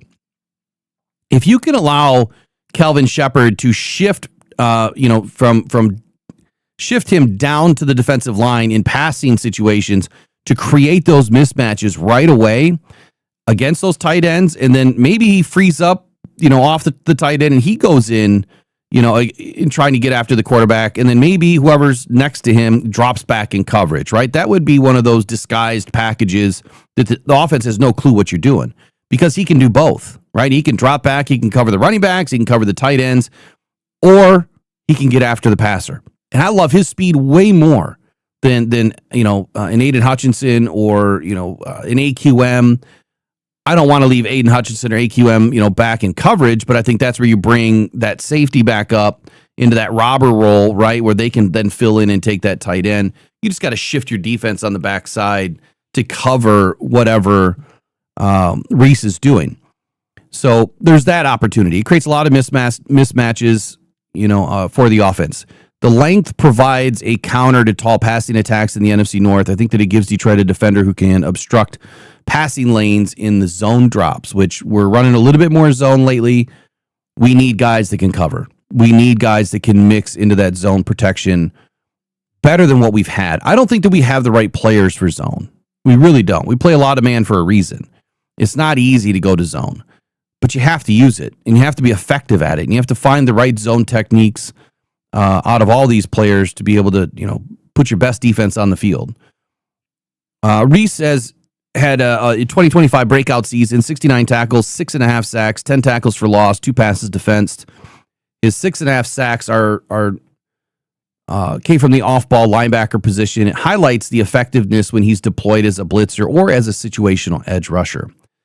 This production, though, it came while playing in a deep Ohio State rotation, and I think that's also notable to understand that he had to battle his way to the top. He had to battle his way through a rotation, and it's a deep rotation, as I mentioned. So he's someone that when you think about that culture, the identity, the grit factor, all that stuff, he's not someone that's going to shy away from competition. Dan wants to bring guys in that are going to compete at a high level. This is someone that's going to do that. Here's some of his strengths. Obviously, his physicality, his length, the arm length.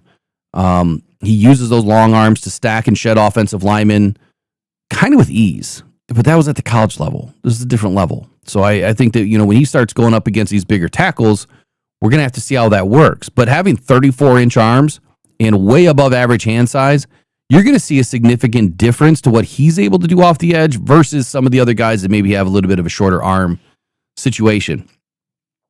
Closing speed is elite.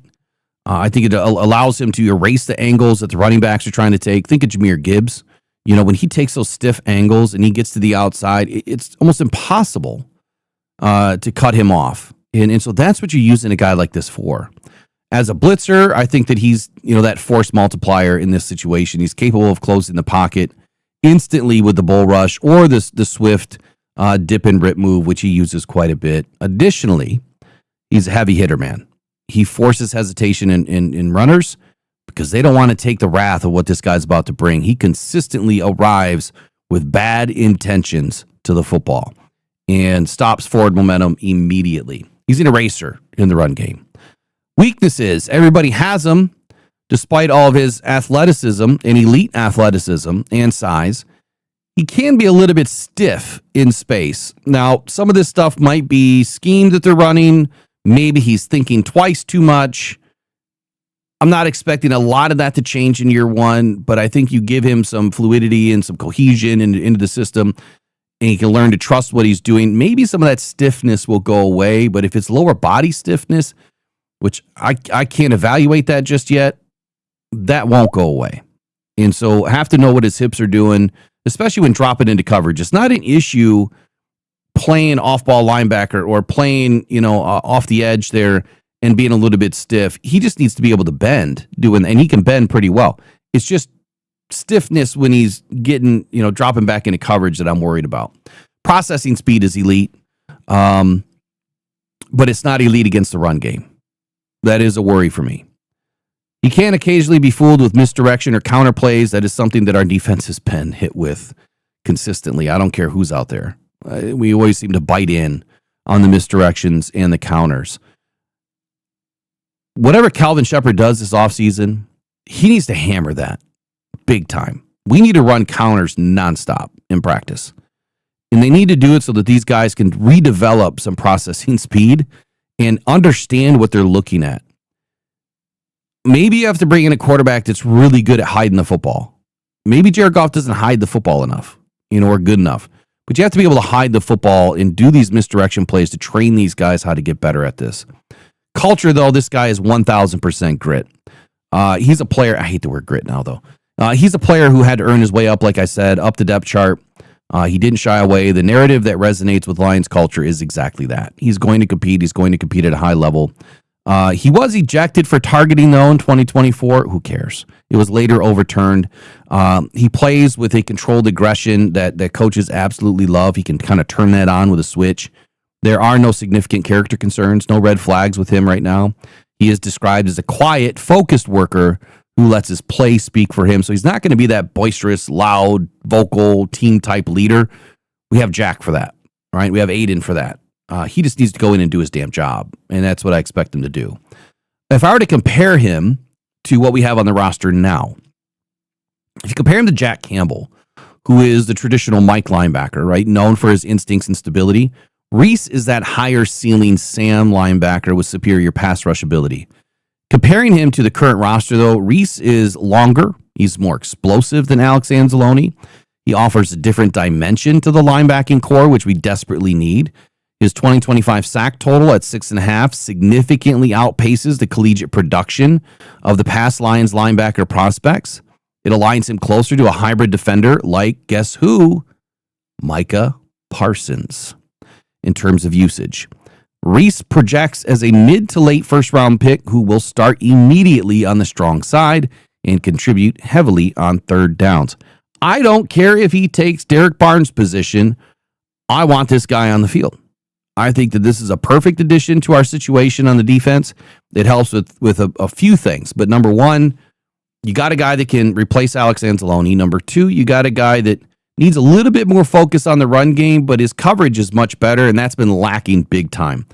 Speed.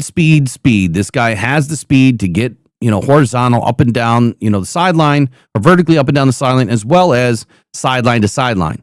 Alex was great at that. This guy's better. Tackling, aggression, he has it. Bad intentions, love the dude. If the Lions can get him in the first round, I would love it, but every offensive lineman and setter better be off the board. If he slips somehow into round 2, Brad better move heaven and earth to come up and get a guy like this. But again, it's January 6th. It's a lot of information that we don't know. What are your thoughts? I'd love to have another great linebacker to pair with Jack Campbell, because Alex Anzalone, it's looking like 99% he's done. Yeah. Gone. Not going to be here again. Malcolm Rodriguez, I haven't heard anything one way or the other, but it's not sounding like he could be back. So we got to replace not one, but 2 linebackers this year. So a player like this, why not? The number 1 linebacker in the draft, I think it would take a little bit to get him, but where did Jahad Campbell go last year? Because he was the number 1 linebacker last year, correct? Didn't he go to the Eagles? It was like I don't remember where he went. 18, 19, somewhere around there. Hold on. I just looked it up. 31. Okay. Remember, he slipped. We spoke with Campbell. Yeah. Well, on the way out, he was like, Detroit. Remember that little video? Yeah. Jahad Campbell. So right there, and this kid's looking to be better than Jahad Campbell. And it just depends if this is a year that linebackers go high or not. I saw somebody in the chat say this kid's going to go top 5. I highly doubt a linebacker is going to go top 5. Yeah, he's not going top 5. Not happening, buddy. Tell me the last time a linebacker went top 5. Michael Williams went top 15. What do you go? Yeah, just look him up. Yeah, so I definitely think that the Lions would have a chance at 17 at this kid if they really wanted him. And, you know, when you're sitting at 17 and you get to 14 or 15, Dan's not opposed to move up if his guy is still sitting there. Yeah, and I think, honestly, you know, my biggest take the other day is that I firmly believe that Brad Holmes is going to move 27 draft cap in this draft. I think he's going to move up. I think that if Brad Holmes is recognized, if you want to call it a failure, maybe not parting ways with the right draft capital to do something earlier. Like if you consider a window in the league, is there really a window? I don't believe in it. I think that you have a prime window, meaning when your team is, you know, in its prime shape, age, experience. You have a prime, philosophy that's been introduced and understood. The ability for these guys to play at a high level is about a 3 to 4 year span. And that's typically year 4 to year 7 or 8. That's like their prime window. We're right in that, like right now. And we still have a few more years of that with the players that we have on this roster.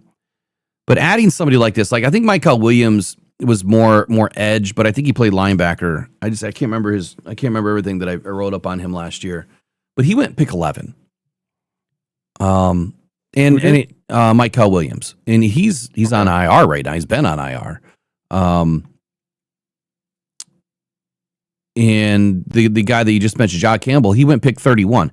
So it just depends. Like when these hit pieces come out, what happens in the draft, you know, early, it's going to push guys down. And I think that that's the conversation that we're having now is these are the best options in the first round right now. They may not be in February.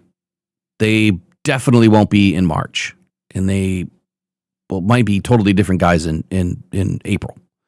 So it depends on what we do in free agency. It depends on what happens to these guys between now and then. You hope none of them get injured. We still got games to play. You know, there's a lot to evaluate free agency wise for the Lions. What are they going to do? Who are they going to bring back?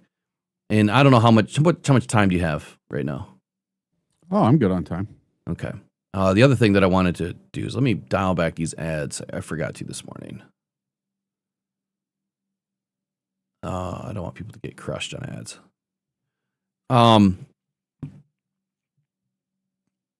right, be that as it may, you know, if you look at some of the top rated linebackers right now, Arvell Reese is number 1. David Bailey, who is rated as a linebacker, could be. Now he's on my list. I spoke about him the other day. He could be an edge. I don't like his size as an edge. Right now, he could be a Parsons style, 3-4. He fits that mold as well. But definitely at 6'4" for Arvell Reese, and he might come in at 6'3.5. He might come in at 6'2.5. We don't know, right? David Bailey might come in at 6'1". All of these analytics right now don't mean squat. But what I will tell you is looking at the top 3, 4, 5 guys, Reese, Bailey, Hill Jr., Sonny Styles, all these guys run about the same. 4.5, 4.48, 4.52. Speed's all there. Size, about the same. 6'3", 6'4". Again, we'll defer to when they actually get measured. CJ Allen, he's the shorter of the group, 6'1", 4.55, same speed. But all 5 of those guys are going to potentially be the first 5 linebackers off the board. I want size. I want speed, and I want arm length. I do not want any of these short arm grit guys. Period. I get the motor, the tenacity, the grit factor. I understand it. It's needed. But Brad Holmes has to pay attention to height, weight, speed this year. I know he hates it. But do not select anybody that you're putting as a linebacker or an edge that has less than 33.5, please 34-inch arms. That is the biggest difference between getting off a block, shedding a block, being able to reach over and grab a running back by his shoulder pads, whatever, to slow him up or bring him down. That is the biggest difference. That is why Myles Garrett is so elite, or part of the reason why he's so elite, is because he's got arms for days, and he can make more plays that way. When you are just so close from snatching that quarterback, when you're rounding the edge, man, that extra couple of inches could be all the difference. And I know that sounds stupid to some people, but football is a game of inches. It truly is. You're just a couple of inches away from a first down. You're just a couple of inches away from getting that tackle. And it really matters. And I know people think it's arbitrary when they look at their size and say, okay, my guy's got 30, 2 1/8 arms, and he's got 33 and a half. Does that really, inch and a quarter really matter? Yeah, it really does. Especially when you start looking at wingspan. If you don't have a wingspan to go along with those short arms, it matters. And I'm not going to pound it, sand today with it. I've done that enough. I think people know where I need to get a T-shirt made up. Okay. It's going to have you on it and Dan Campbell on it. You guys are arguing. And Dan Campbell's going to be saying no turds, and you're going to be saying no T-Rex arms. No turds or T-Rex arms. That's great. No turds.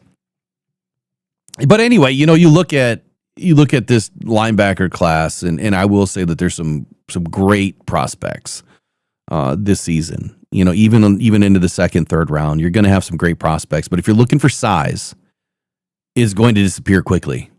Especially, the prospects that make a lot of sense. The one guy I haven't got into yet is Jyshawn Barham out of Michigan. He's 6'3". He has that 4.55 speed, 243 pounds. So he's very similar to the top of the board. I just don't know how he's going to measure. I don't know what his agility is going to look like. I haven't gotten into him. But he is someone that right now is at least projecting to be a third round pick. It could be even a little bit later.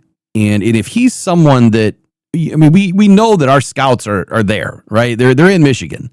They're all over the place. So for these local guys, this guy will probably come in on, a visit, which doesn't count against the top 30. So I want to know what he's all about. And I need to know what his size is like before I can, go any further with him. But if you could pick somebody like that up in, the later rounds, then yeah, it helps. But if you want a game changer, I think that if everyone's crying for edge, it starts at linebacker. It doesn't start at defensive end. For me, it starts at linebacker. Kelvin Shepard loves his linebackers. We use linebackers a lot more this season. Eric, this last game against the Bears, man, I was pissed when we sent everybody. We sent like 7 or 8 guys. He was 7 on a blitz. And it might have been on that 3rd and 10 that Caleb Williams completed, 2 minutes left on the clock or whatever it was. And I'm looking at it like, you sent 7 guys, not one of them got through. 7 on 5, not one got through. That's a problem. That means you need a better linebacker. You need someone that's faster and someone that can bend that edge and create a hole if there isn't one. But there's no reason why you can't find a hole against 5 guys. There's no reason without a penalty being created by the offensive line. It starts at linebacker. Just trust me for a moment and believe in what I'm telling you. If we get a better linebacker that can also play up on the line, off the ball, it's going to change what we do defensively. Well, you don't have to change a scheme. You just need to put him in his own packages. That's all you got to do. I expect the Lions to do it. All right, how many have I done today? Because still, I think I have one. I think I have at least 2 more. Might have 3 more. I think I have 2 more. All right, let's get into one that's a lot less likely to happen when we come back.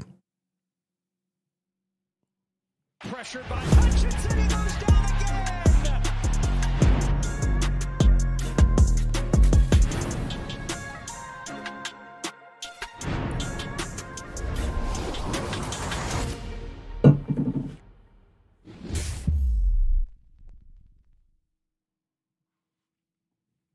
All right, so up next, we've been talking about David Montgomery for a while, Eric, and whether or not he's going to come back. He's under contract for 2026. The question, I think he's under contract through 27. But the question is he trade bait? Are the Lions going to move away from David Montgomery, who didn't really find his footing very firm in this offense this season? I think a lot of that was to blame on Johnny Moe and just the failed usage of David Montgomery, because our offensive line wasn't creating holes the way they did in 2024. Assuming that the offensive line is fixed and in a much better shape than it was in 2025, maybe David sticks around and he gets back to his old ways and he starts to create more big plays. However, there is a running back that I absolutely love in this draft. It just so happens his name is Jeremiah Love. And no, he's not related to Jordan Love. But should the Lions think or consider about drafting another running back in the first round? Again, the fan base will go absolutely nuts. They would be besides themselves if the Lions actually did this. If Brad Holmes decided to go out and grab the most intriguing running back in this draft. Standing at 6 foot, 210 pounds, native of St. Louis, Missouri, Jeremiah Love was a track star in high school. 10.54 second 100-meter dash. Dude is flying. Speed that translates directly to the football field is what that is. Now, after adding some bulk to his frame, he became the focal point of the Notre Dame offense in 2025. He earned unanimous All-American honors. He's a fan of anime, which directly correlates to one of our previous running backs. But he cites his, quote, ninja way, end quote, for his discipline.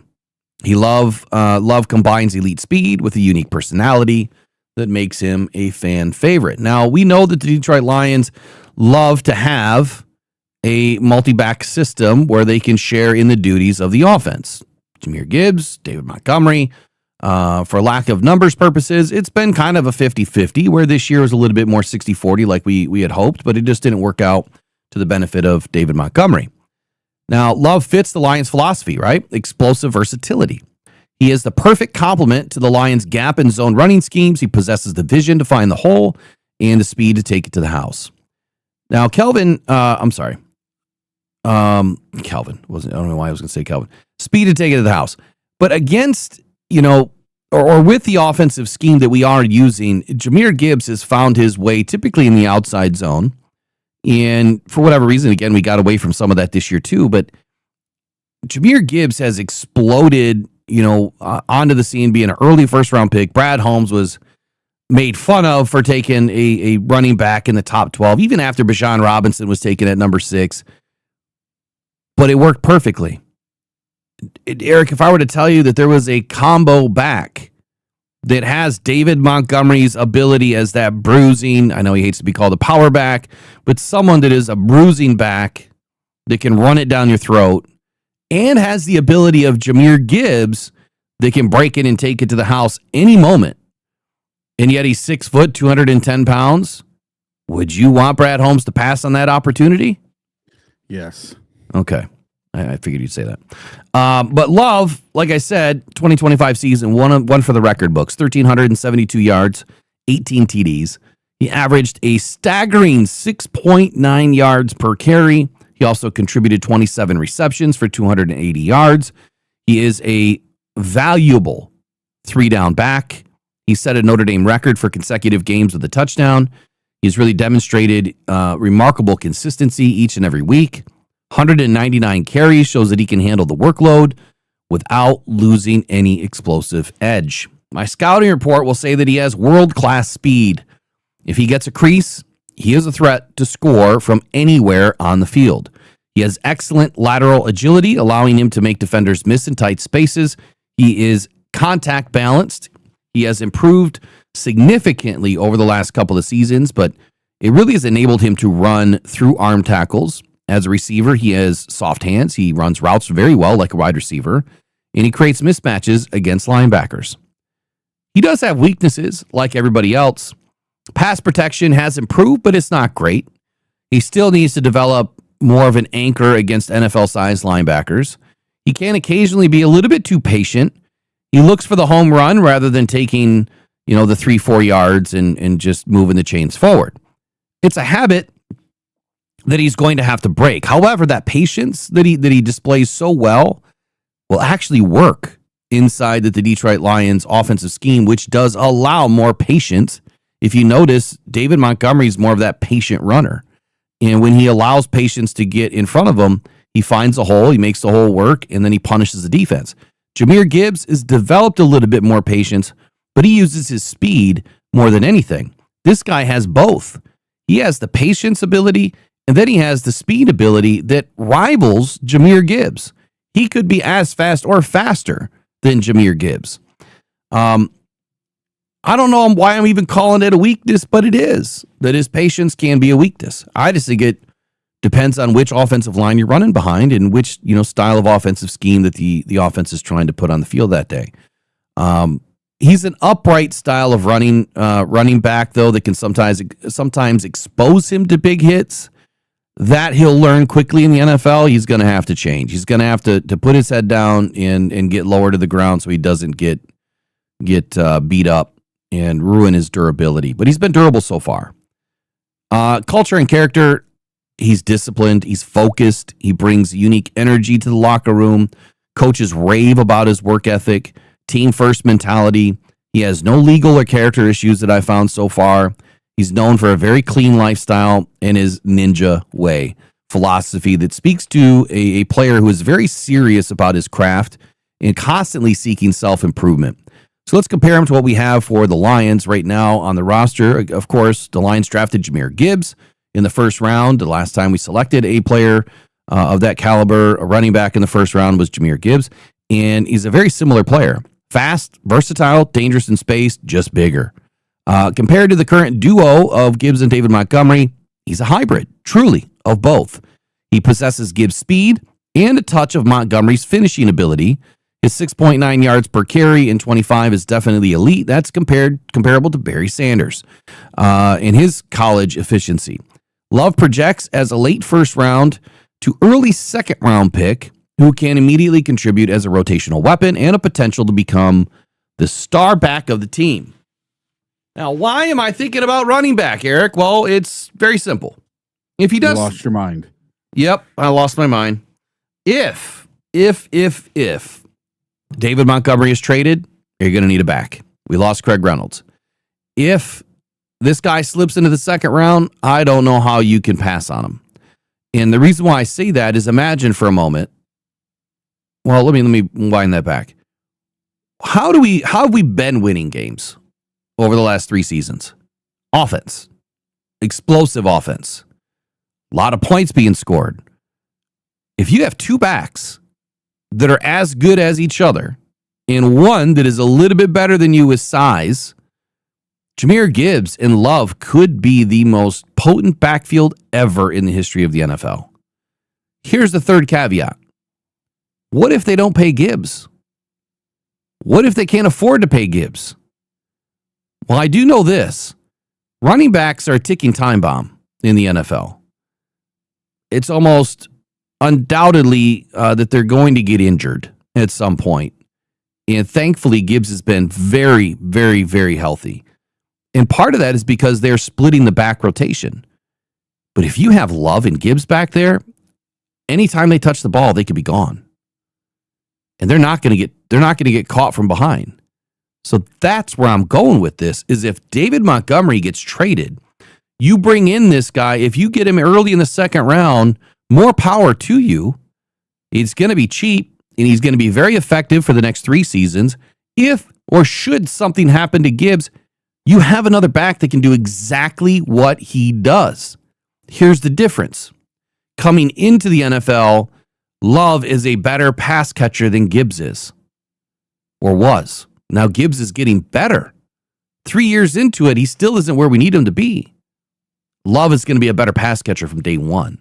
So I love the opportunity here. It's not before offensive line, and it's not before secondary to me. I probably would take him over a linebacker right now. If you don't have an opportunity to bring in the number one linebacker in the first round that fits everything that you need, and you have to take a different position, and you can pick this guy up in the second round, you better do it. I just don't see him getting out of the first round. I really don't. Right now, he projects, like I said, end of first, early second. I don't see that happening.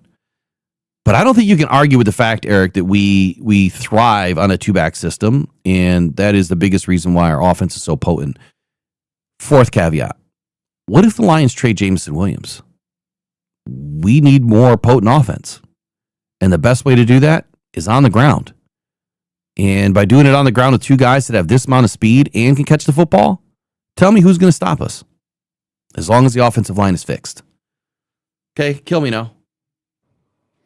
All right, Brad Holmes may have put a monkey wrench in your plan. Okay. Well, and it's because of Jahmyr Gibbs. He took Jahmyr Gibbs at number 12. He was willing to take him at number 6, and he said as much. And everybody gave us a D- for the Jahmyr pick at the time in the first round, because you don't take running backs and high in the first round. Well, guess what's happening with running backs now? They're getting taken higher and higher every year because of what Brad Holmes did and because of what the Atlanta Falcons did, taking Bijan Robinson at number 8. So those two picks are working out. At 8 and 12, you got Bijan Robinson and Jahmyr Gibbs. Those picks have worked out pretty darn well, and people are starting to see, oh, running backs are kind of expensive again. Yeah. And we can hold them for 5 years. Because I was looking, the 5th-year option for Jahmyr Gibbs is 14 point something million, and he's made 3 Pro Bowls, so he is at the top tier for a running back. Okay, and then Jack Campbell has made it 1 time, and he is on the 3rd tier for a linebacker. And Jack Campbell, his 5th-year option is 22 million. That's how much more linebackers make than running backs right now. What did you say about Gibbs? Because he's going to make at least 20 million a year. It was 14. It was 14 something on a 5th year. The 5th-year option. Oh, the 5th-year option. Yeah. So as far as his next contract. No, I'm not talking next contract. I'm just talking 5th-year option. So the club can control them through 5 years. And that 5th year is fully guaranteed. So for a running back right now that's had 3 Pro Bowls at the top tier, because it goes by tiers of what they've done in the NFL and how many carries they've had, all that kind of stuff, how much playing time they get, how much they're going to get for that 5th-year option. And Gibbs is at the top. He's had 3 Pro Bowls and played enough snaps that he's in the top tier, and he's going to get 14 something million. And all right, so let me just kind of throw this out to what you're speaking to here. So 2023 first round class is what we would be kind of considering right now, the 23 class. Yeah. Jahmyr Gibbs, they're saying that he's only had 1 Pro Bowl. I don't know why. Maybe this isn't updated. He's had 3. Yeah, so it's 14.143 million is what he'll get on his 5th-year option. He'll get that. And speaking to control, well, the Lions can control Jahmyr Gibbs with franchise tags for 8 years. Yeah, exactly. So, I mean, you could franchise tag the guy, after his 5th-year option. If you want to know what franchise tags are looking like right now. Oops.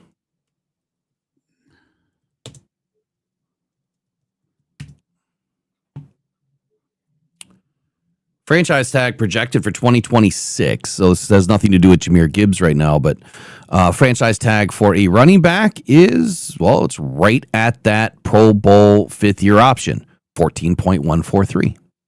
Yeah. So, man,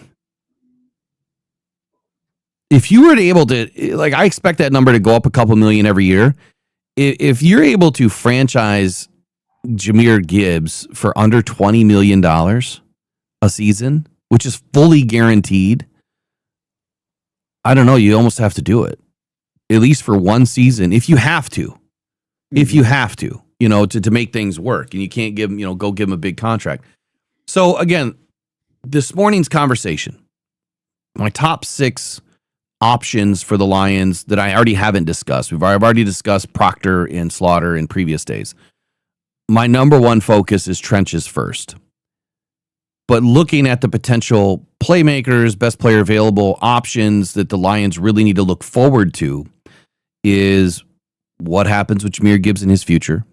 What's happening with David Montgomery in his future? If David Montgomery is gone, this guy in Jeremiah Love, he is exactly what David Montgomery is, but better and faster and a better pass catcher as a rookie. Doesn't mean he's going to do that in his first year, but he has the ability to be better. And he's been pretty clean with injury history. So if it were me and I lose David Montgomery to a trade, then you almost have to readdress it. Yeah, we have Vaki, but he's not David Montgomery. And we lost Craig Reynolds, so we don't have that option anymore. We have Jacob Sailors. Are you going to put all your trust and faith in Jacob Sailors to tote the rock? He's kind of more of a speed option. He's not really a power guy. We need a big bruiser power guy. We need someone that can push the pocket more. And David Montgomery's been that, even though he's not a power back. He doesn't like to be, recalled a power back. He just has more power than what Gibbs supposedly does. I would love to see this guy make it onto our roster, but not at the expense of taking care of the offensive line first. That's first and foremost to me. You know what I wouldn't mind seeing? I wouldn't mind seeing Jahmyr Gibbs work out with David Montgomery all offseason and get those thighs and calves like tree trunks. It would take away from his speed, though. I don't care. It's a minute amount of speed you would lose to putting on some leg muscle to be able to drive through the line. That dude, he could be the ultimate running back. Ultimate. What I want to see is the Lions figure out how to protect Jared Goff. And both Jahmyr Gibbs and David Montgomery are not great at picking up blocks. They're not great at picking up chips. It is probably the weakest part of their game is blocking. They try, and you can tell that they try, but it's not great. We see a great block every now and then, but it's too few and far between. We have a lot of missed blocks by those guys in the backfield. Why we haven't been using someone like Malcolm Rodriguez more? I mean, we had him back there as an H-back before. I think reintroducing that and having, a guy like Malcolm that is a hitter, right? That can go out there and maybe you can develop into him to catch the football. Or Sione Vaki. The dude was a safety. He's a hitter. He's a big hitter. Maybe he can block better for you. But if you have him back there, you reintroduce him, to running the football for you. Why not? We need someone back there that can protect Goff. And having that 2-back system, running it at times, gives you that immediate option to have a blocker and an immediate option out as a pass catcher or, to tote the rock. So I want to see him use the 2-back system more efficiently, more effectively. But if you have a guy like Jeremiah Love that has the size and the speed, then you have someone that can block. We just don't have that right now. We really don't. I think both those guys are not great, and they need to get better. And look, it's too late for them to get better, honestly. If they've gone this far in their career and they're not all-star blockers, it's not going to get better. The offensive line needs to get better, and I think that eliminates some of the problem, but not everything. All right, let me check my list. I think I have one left.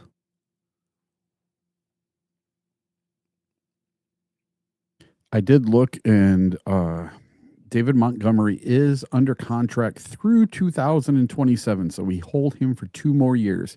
He signed a 3-year, $18 million extension last year, so that covers this year, 2026, and 2027. And then he has a void year in 28.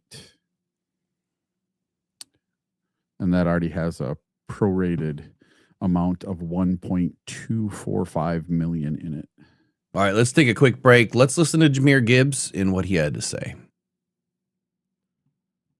It's good and motivation, and I mean, the success that this team has there is still a bright future for this group. Is that the vibe? Yeah, of course. We have still got a lot of young players and great coaches, like I said just now. But, yeah, we're going to take it next year to get better and try to get to it.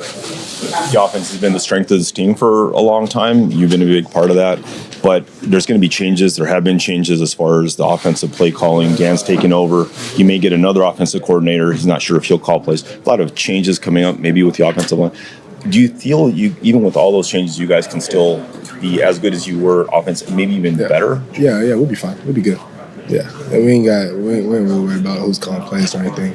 As an offense, the player wise, we can make anything work. How we feel. Dan mentioned something. He didn't get into specifics, but said he kind of wanted to get back to the kind of team you had been maybe before this season. Do you feel you guys were the same team, or was there something missing? Something? Obviously there's something missing. We're out the playoffs, so it had to be something. So we'll look at that, throughout the offseason, and get better, whatever that is. Dan said it was hard to believe that you guys are where you are. I mean, this is the first time in your career that you're not playing playoff football, but he said that he wanted you guys to embrace it and watch it. I mean, is that kind of the sentiment throughout the soccer room? Yeah, I don't really want to watch it, the rest of the games, but, I'm going to. It's going to drive me. So I think it'll be a good thing. All right, so the biggest question, Eric, you heard me say it all year, man. I think you said it too. Something's not right with this squad. Something's just not right. Something's missing. Kept saying it all year, probably since week 6 or 7. Something wasn't right. Couldn't get my finger on it. Was it the locker room? Was it somebody we brought in? Was it some of the coaching personnel? Obviously, we knew play calling was a problem with Johnny Moe. But there was something more than that. Have you given it any more thought? Yeah, I think I know what it is. Oh. I think they got away from what worked. Well, clearly. I think they wanted to get away from the 50-50 share, and I think that 50-50 share worked a lot better than they thought. Having David Montgomery be the starter, the guy that comes into the game first, that loosens up the defense, and then Jahmyr Gibbs comes in and breaks it free. We talked about it with Hutch this year. Hutch is playing 95% of the snaps, but then when he comes in and plays 80% of the snaps, he has a much better game. But hold on, we both wanted to see more Gibbs. We did. Yeah. But I think the fact that when you went to an all Gibbs system and it didn't work, you have to go back to what was working. I think that the system was the difference in snaps, I think, was fine. I think it's how they utilized them. To your point, it's how the play calling, right? David Montgomery sitting on the bench for the first half of the game makes no sense to me. No, so last year it went like this. Some games you started with Monty, some games you started with Gibbs. They would get like an entire series, and then maybe when you got down to the goal line, they would make a switch. If Gibbs was running all the way down to the goal line, and let's say it's an 11, 12 play drive, and he's probably gassed, you make a switch then. Or, you go 6, 7, 8, 9 plays in a row, and someone's gassed. Maybe they just toted the rock 3, 4, 5 times. They're gassed. You got to make a switch then. But generally speaking, it was all Monty, all Gibbs. All Monty, all Gibbs. All Monty.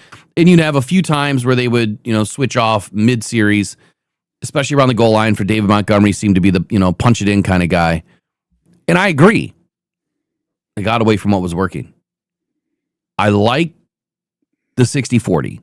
Actually, I don't even know what the numbers are. We'd have to go look at their snap counts. But I whatever it was, I like it. But I think to your point, in kind of what we've been talking about is what did they change schematically? And the offensive line obviously wasn't working. So I'm gonna put this on the O-line. That clearly wasn't working. But the scheme and whatever Johnny Moe was trying to do was atrocious. Well, I also think once we got to this Washington game and we lost Sam LaPorta for 1, 2, 3, 4, 5. For basically 10 games, we lost Sam LaPorta and Brock Wright. it killed us. That was it. Brock Wright lasted one game into the Philly game, and then he got hurt, or into the New York game and got hurt. And listen, when you have no tight ends, it just everybody could just focus on our running backs and focus on our 2 wide receivers. There wasn't that third outlet guy, so they really could focus away from the tight ends. They didn't care if Ferkser got 8 yards on one play throughout the game. They could really care less. That's one play. Ooh, you got 1 first down. Yay for you guys. So I really think that losing Sam LaPorta and Brock Wright was so much bigger than anyone could ever realize this season. And then you add in the O-line and everything else, it went to crap. So here's the nuts and bolts of 2024. Jahmyr Gibbs, 55.71% of snaps. David Montgomery, 34%. That's 2024. 20% difference. Well, 21% difference between the two. 2025. Jahmyr Gibbs, 67%. David Montgomery, 37%. So David Montgomery's usage did not go down, but it actually went up 3%. And Jahmyr Gibbs' usage went up 12%. Overall offense, right? Overall offense. Now, from running plays perspective, I don't have those numbers broken out. But from an offensive snap count perspective, David Montgomery's usage went up 3%. Jahmyr Gibbs' usage went up 12% in 2025. And there is a 30% difference between their usage exactly. That's interesting. We went to Gibbs a lot more this year. As far as an offensive scheme, play calling, they kept going to Gibbs more. So whose numbers went down, right? That's the question. Whose numbers went down?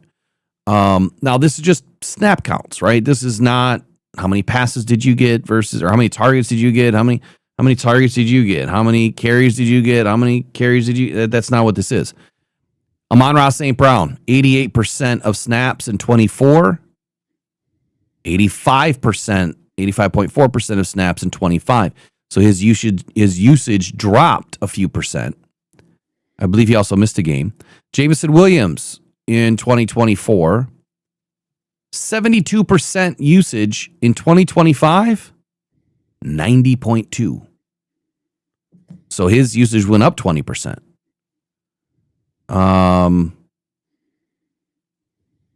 Who else should we really look at? I mean, Khalif Raymond, all right, 32.5% of usage in 25, 18.4% in 24. His usage went way up. Yep. So I mean, that's overall snap counts. I'll dig into that a little bit. Maybe for tomorrow, we'll kind of go through carries and how their actual offensive usage was, not just snap counts. But that's interesting. It's interesting. Last guy for me.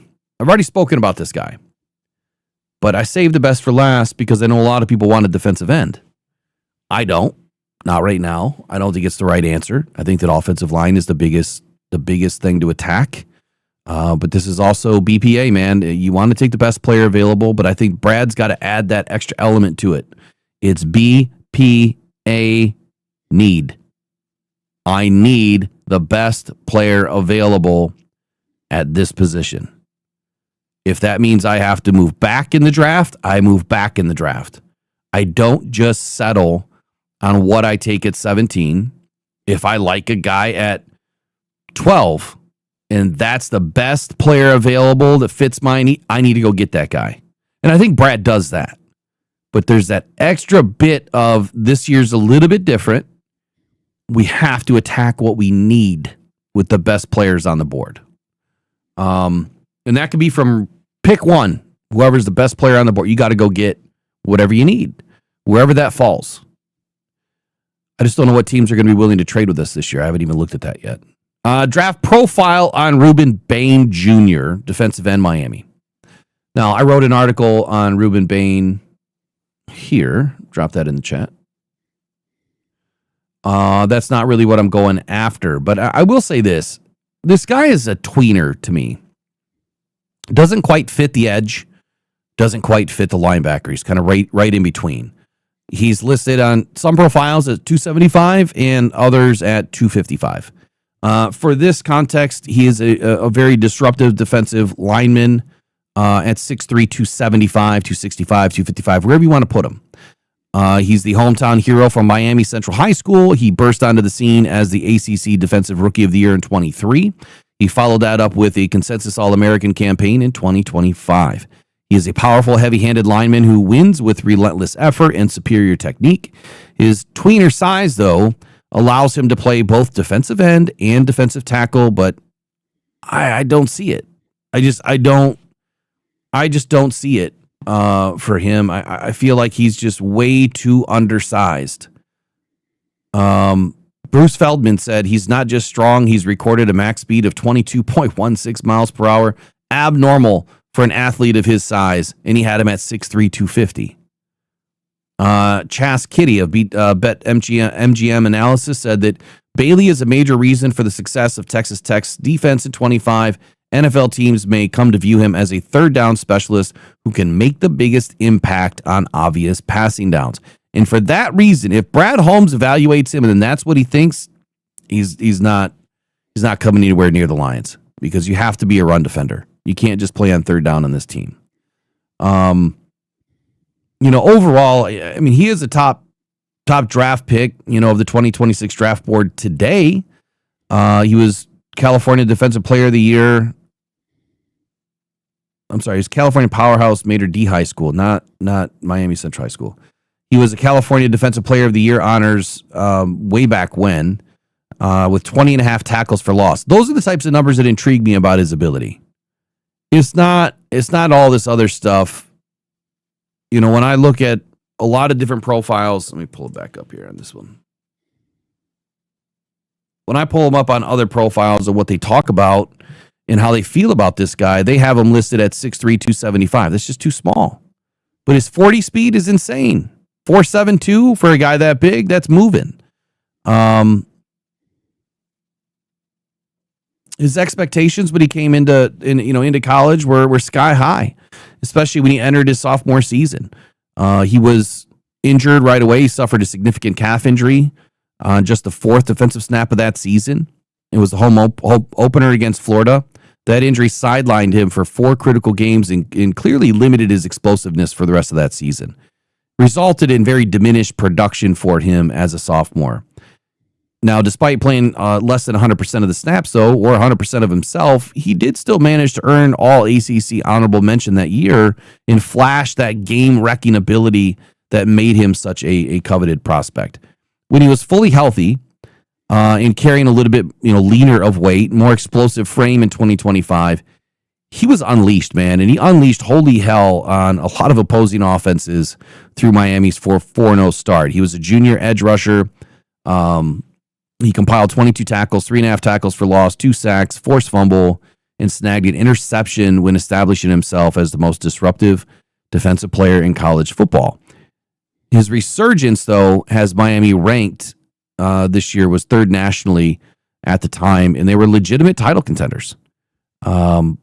He's been climbing up the draft boards. I mean, I think he's firmly planted right now in the first round. I just don't know where he fits for the Lions.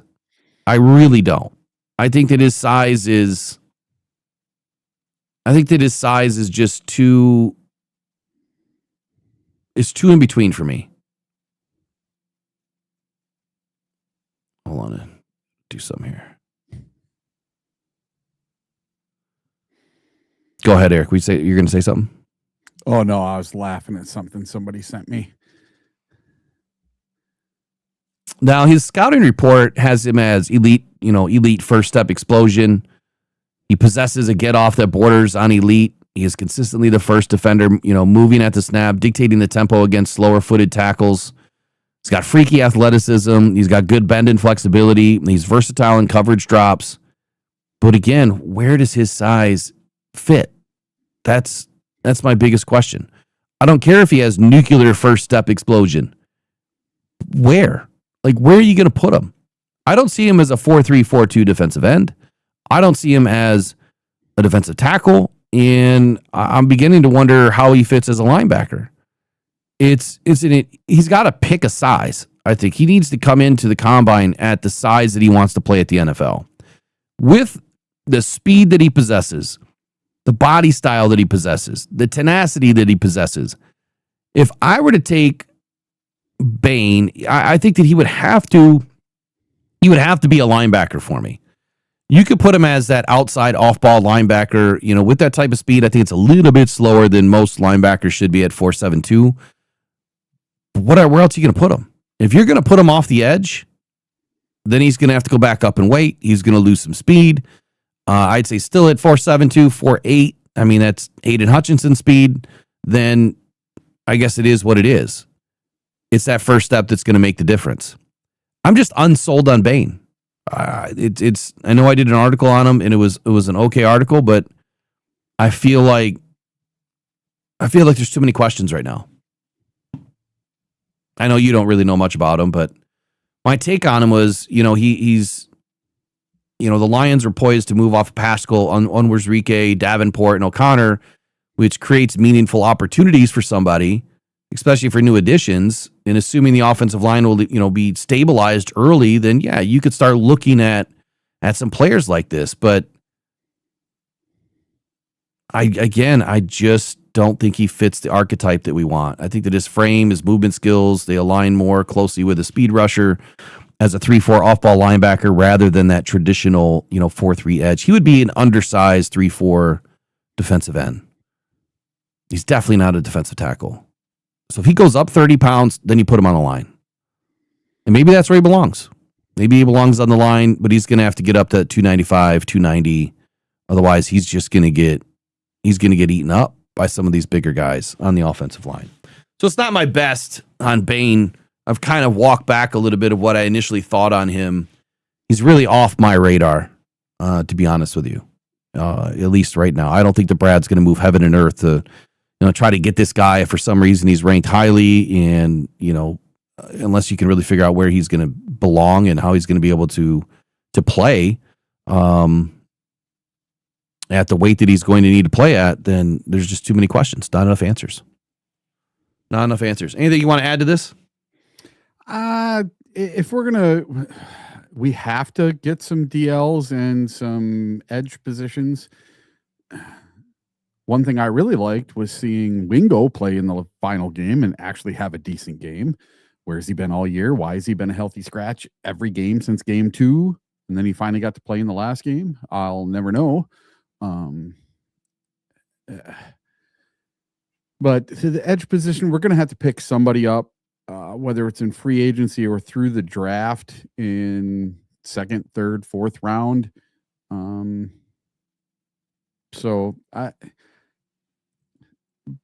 Brad's sticky round is the 2nd round, 2nd and 3rd rounds. So let's see what he can do in the 2nd and 3rd round this year. Maybe he takes an edge. You never know.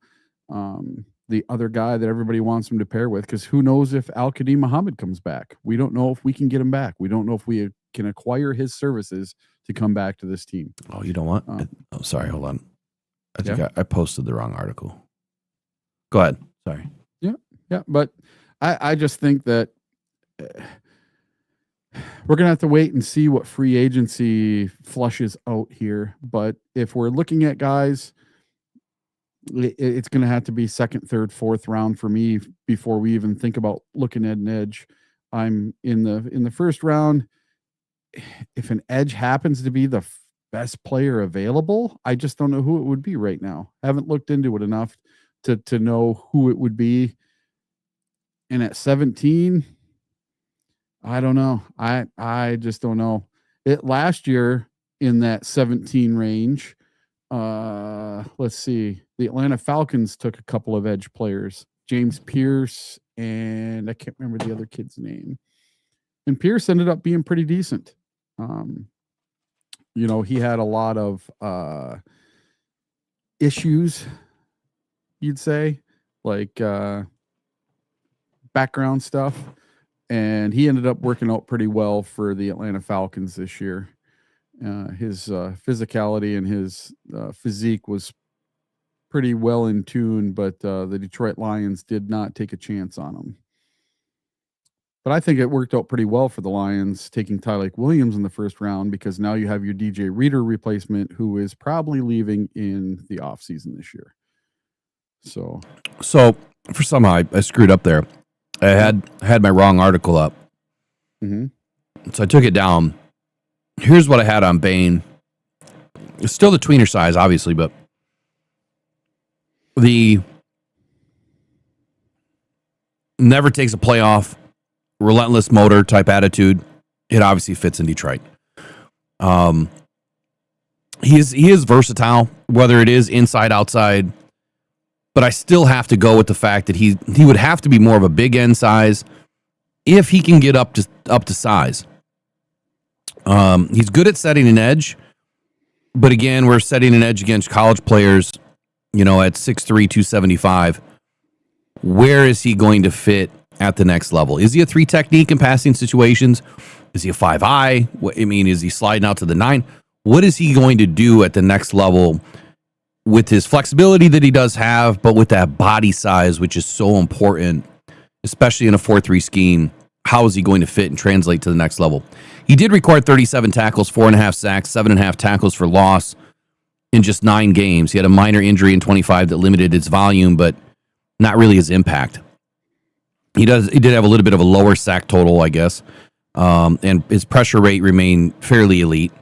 He's consistently been a collapser of pockets, though, and he's always freed up his teammates for sacks.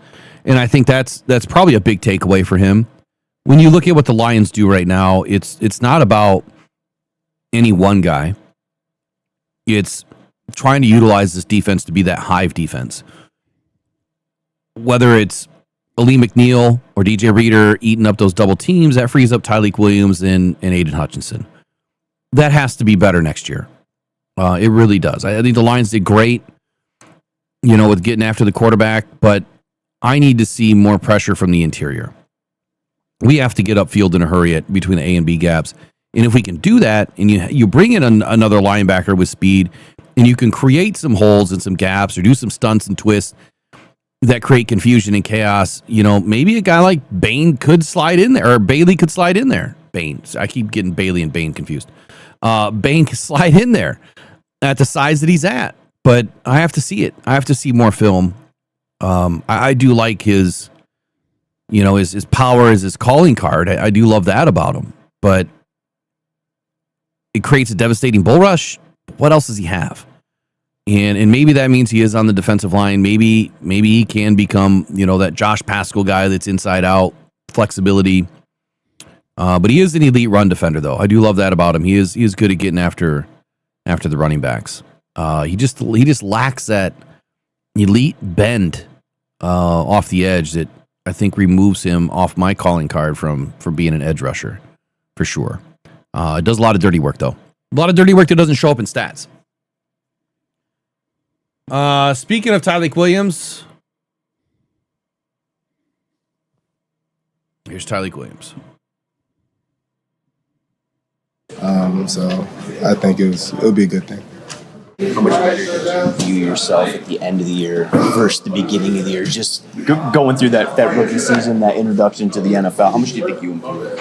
I think I was playing pretty well in the beginning, and then some things happened, injuries happened, and then, I think I kind of took a little dip.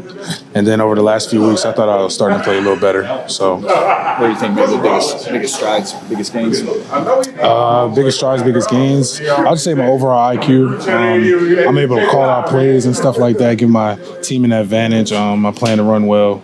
Saying I'm closing the pocket, getting my hands up. It's really it. Just trying to be a better team player for real. Rushing the passer, what do you have to do to be more effective there, do you think? Really just get off, keying the ball more, working my hand-eye coordination, just normal stuff, nothing crazy. You got a couple vets in front of you, Roy and DJ, who are up. What do they mean to you if they don't come back? Just how much knowledge do they pass on? They've been passing a lot of knowledge, so I hope they both come back. But I know how the game works. But they're always going to be in my my back pocket if I need any advice for anything. So they're always going to be by my side, even if they don't come back. I hope they do though. Is it going to be weird to go through that at the pro level, or do you feel like you're kind of used to it because you went to college at a NIL time where guys were leaving and going and stuff like that? I think it's kind of the same thing, but not a 10-year vet, you know what I'm saying? But I don't know. I hope they're here, so I'm not even going to put that in there. I hope they're here. Just big picture, how do you walk away from your rookie year feeling? If I were to grade myself, I'd probably give it like a C plus. Like I said, I could have did a lot of things better, but I'm still a rookie. It's a different playing field than college, so just got to adjust to that and just get better this offseason. It was just your first year, but you're used to being toward the top. I mean, you won a national championship coming here. How much is a season like this? Obviously, these players been to the playoffs, the veterans before. How do you go into an off season like this, wanting that hunger to want to strive for more? Just having that feeling of not being in the playoffs, I'll say. We got to come back hungrier. I got to get better. We all got to get better. Work on our craft, and hopefully we don't have this next year. Those guys, Taylor and Graham? I think Graham has had the biggest influence on me my rookie year, just helping me with different things because he was a guard starting out. So, he helped me with things that, different techniques, different mental things just throughout the year that's helped me a ton. Okay, you played almost as many snaps this year as you had the prior 2 years come behind at Georgia. Yeah. Could you feel that as the year went on? It was a longer season, but that's the first season I haven't missed a game since high school. So, I took pride in that, being able to go the whole year and play almost every snap. So that was a big thing for me. Did you learn anything about taking care of your body when you got to this level that maybe helped you do that? Or? You pick up tips and tricks from the older guys, but it's definitely become more important. It's a physical game, and 18 weeks of or 17 weeks of it isn't easy. What's the biggest thing you learned about the NFL? Football's a lot harder up here. In college, it's not that it was easy, but you got guys up here that, they get paid to do this for a living, so it's a different world. Did you have a welcome to the NFL moment this year? Yeah, from one of my actually, Chris Jones was one of them. That was a different animal. And then one of my old teammates, Jalen, he got me pretty good in early drives of that game. So those two were pretty good. You guys got paid in the SEC though too. Not like here. What do you make of what your future might hold at center? And you've established yourself this year, I think, as a very good guard with a very bright future there. But what is the outlook for you if you know with a potential switch to center down the line? I have no idea.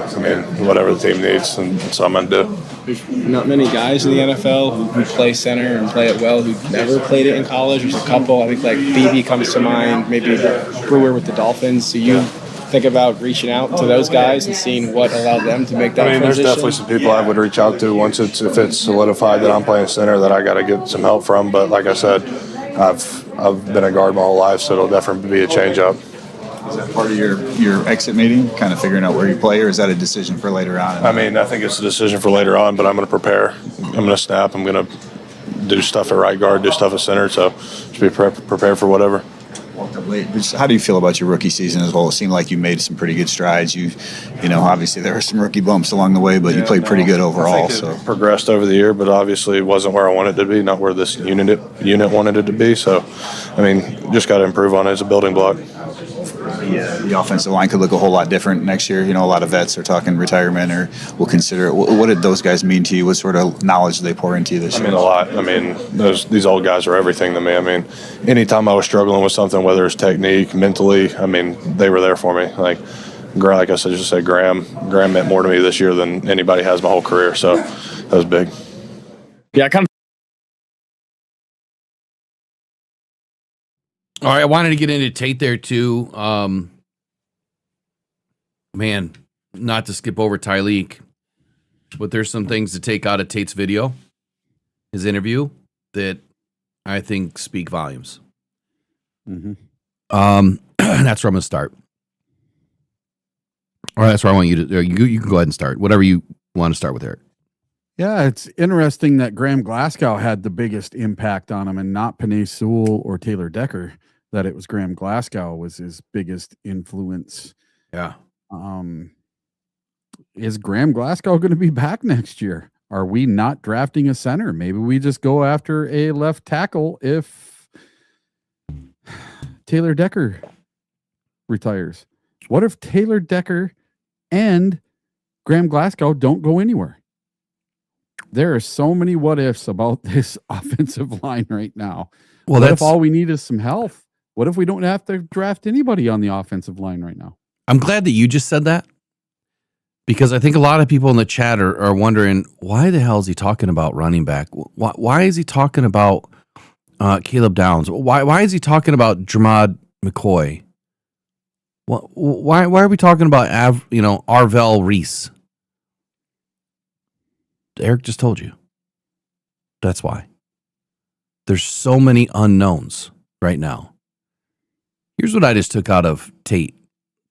I spent a lot of time, for those of you that are in the show that haven't subscribed yet, please do us a favor and subscribe this morning. But those of you that haven't been around, that are watching this for the first time this morning, here's what you don't know about me. I spent a lot of time in sales throughout my history, in upper level C-suite positions where body language and psychology are just part of the repertoire. You have to know it. You have to learn it. And watching Tate's body language, facial expressions will tell you he wants nothing to do with center. Nothing. He does not want to do it. That's what I'm taking away. Doesn't mean that he won't. Doesn't mean that he's not going to put that, good old college try into it. But that's what I'm reading. And the reason why I'm saying that is for a couple of things. He said, I've always been a guard.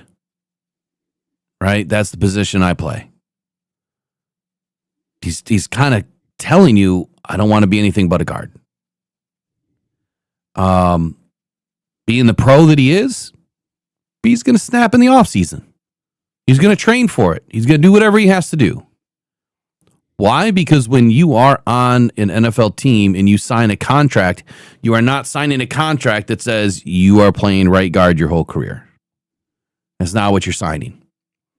You're signing a contract that you are getting paid this amount of money to play for the Detroit Lions.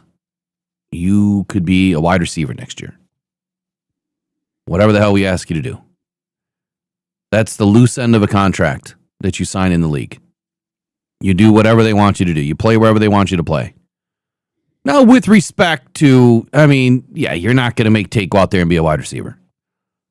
Right? He understands that. But if they need a center, they need a center. And now you're tasked with learning that in the offseason.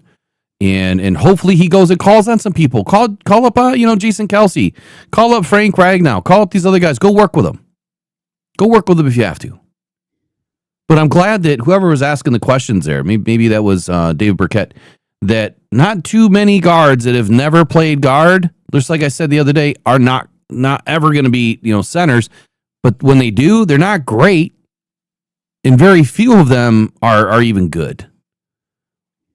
So I don't like the move. I think it's a stupid move. I think that Brad Holmes and Dan Campbell are asking for problems. I would rather have Graham Glasgow than Tate Ratledge at center. And I know that's not a popular opinion. But I think it's a stupid move. I think if you're trying to set up your team for the future, you bring in a damn center. But to your point, Eric, yeah. I think that Tate just gave it away. That Graham is gone. It's kind of interesting that, he mentioned how important Graham was to him this year. And I think primarily that's because Graham played that position.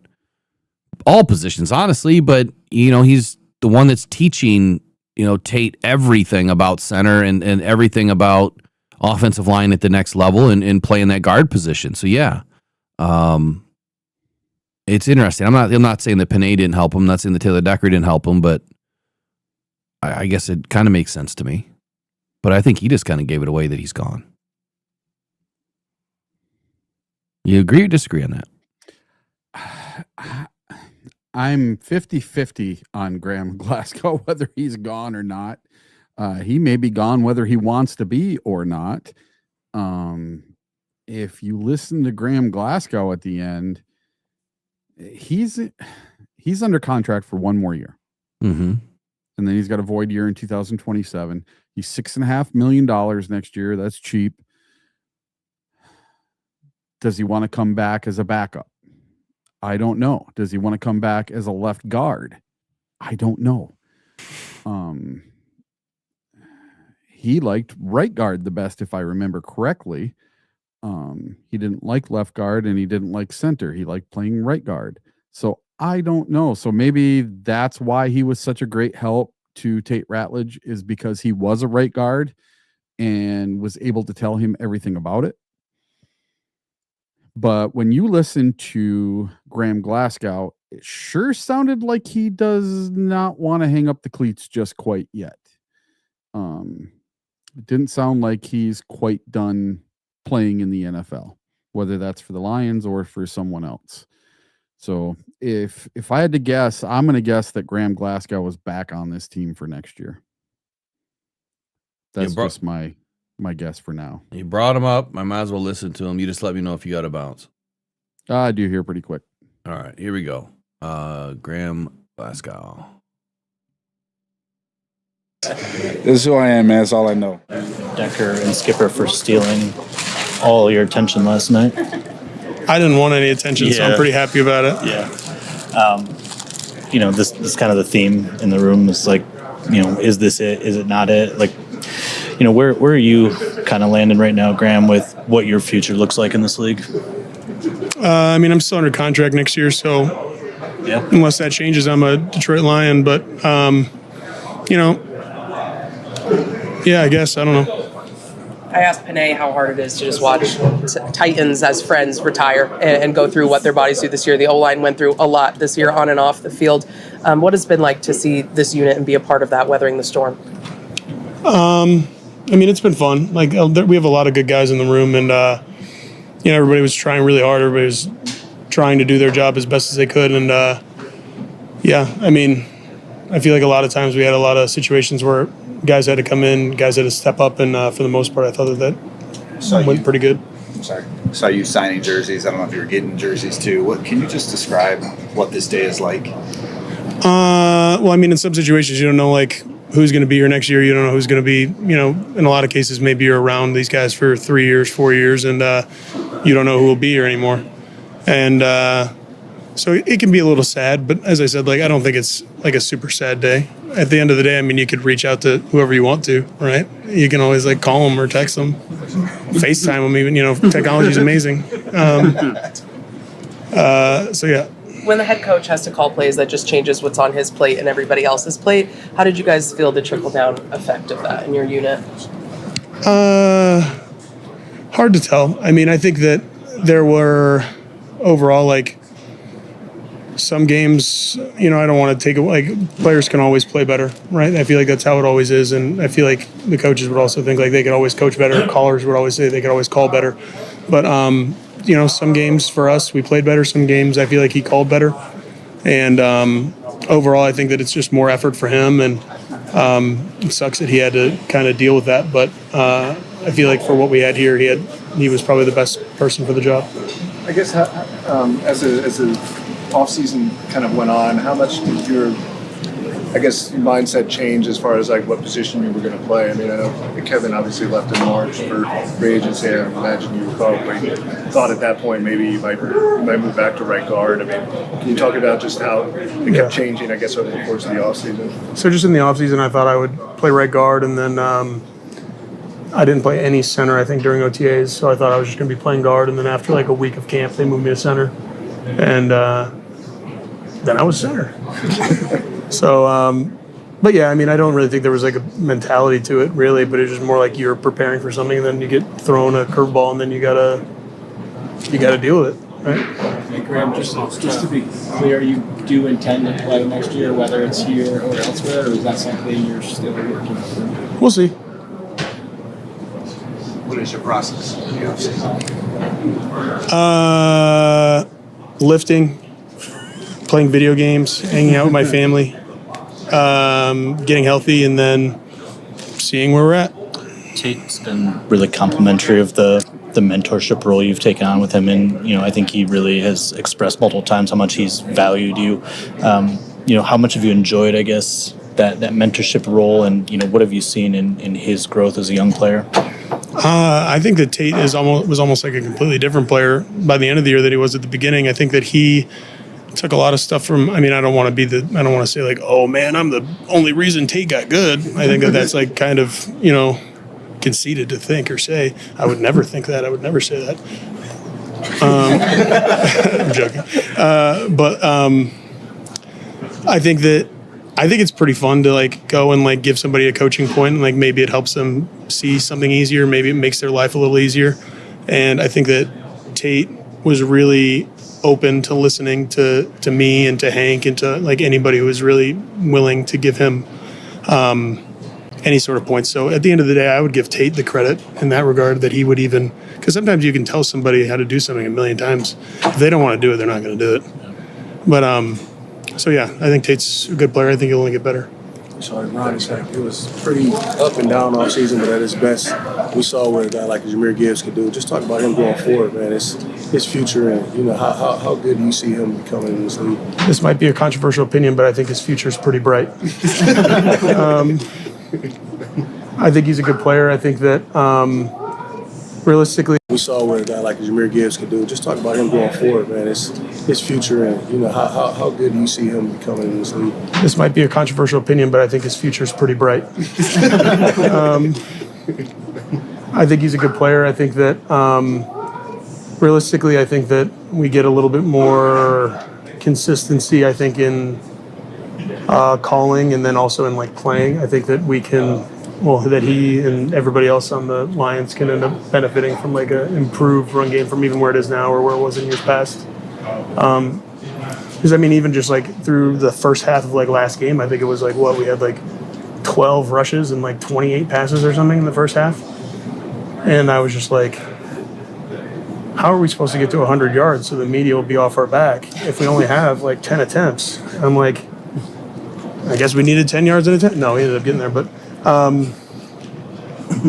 yeah, I think that we're going to be, like, he'll be great. I think he's a great player. He's got a good head on his shoulders. I think he's going to do great things. I've really enjoyed my teammates, and that's.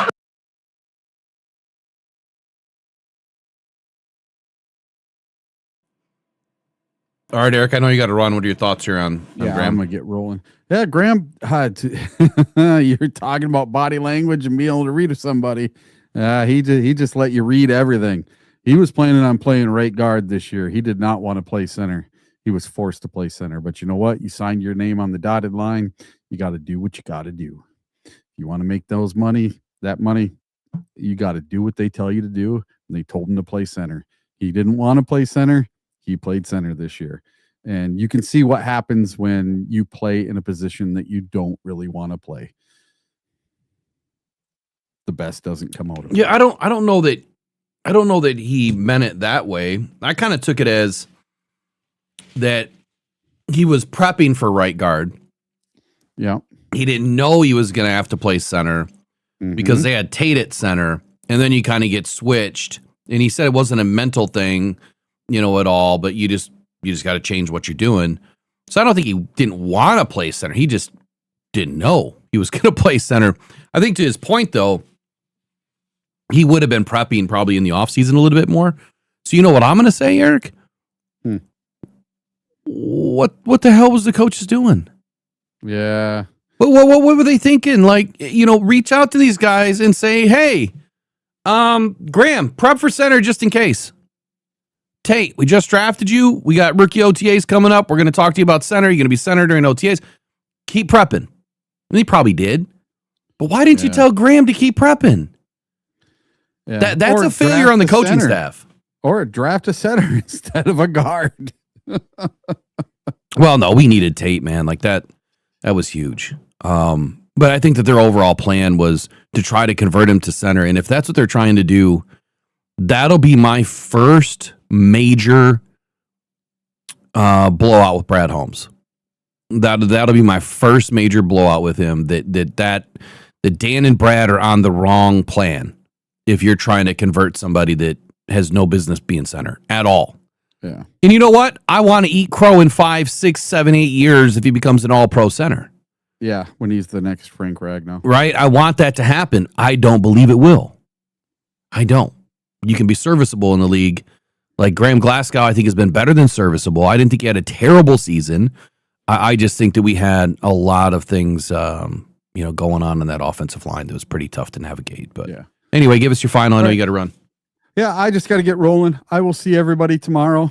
And let's go Lions. All right, buddy. We'll see you. Have a good day. Here's my kind of take here on the rest of Graham. Like I said, thought he was playing right guard. Then they moved him to center during camp. As far as coming back next season, he said, he's under contract. He's a Lion through and through, right? So he's playing. And I love the like Ross said, the wittiness. Graham he's kind of like that. How do you put it? He's that, I don't want to say introverted kind of personality, but it's kind of right on the fence. Like he really doesn't want to be up there talking to people. He hates doing press conferences. He's kind of said his mom, maybe hates the wrong word, but dislikes doing them. He doesn't spend a lot of time in front of the camera. He loves playing his video games, which I guess you can find him playing. I don't play video games, so I don't know where to find him, but he's out there. The wittiness that shine through here is like, when you ask him, what's your offseason plan? What they're asking there is, how do you figure out if you're going to be playing next year? Meaning, do you want to play? Do you want to come back? And his answer is, lifting, playing games, hanging out with my family, see where it goes.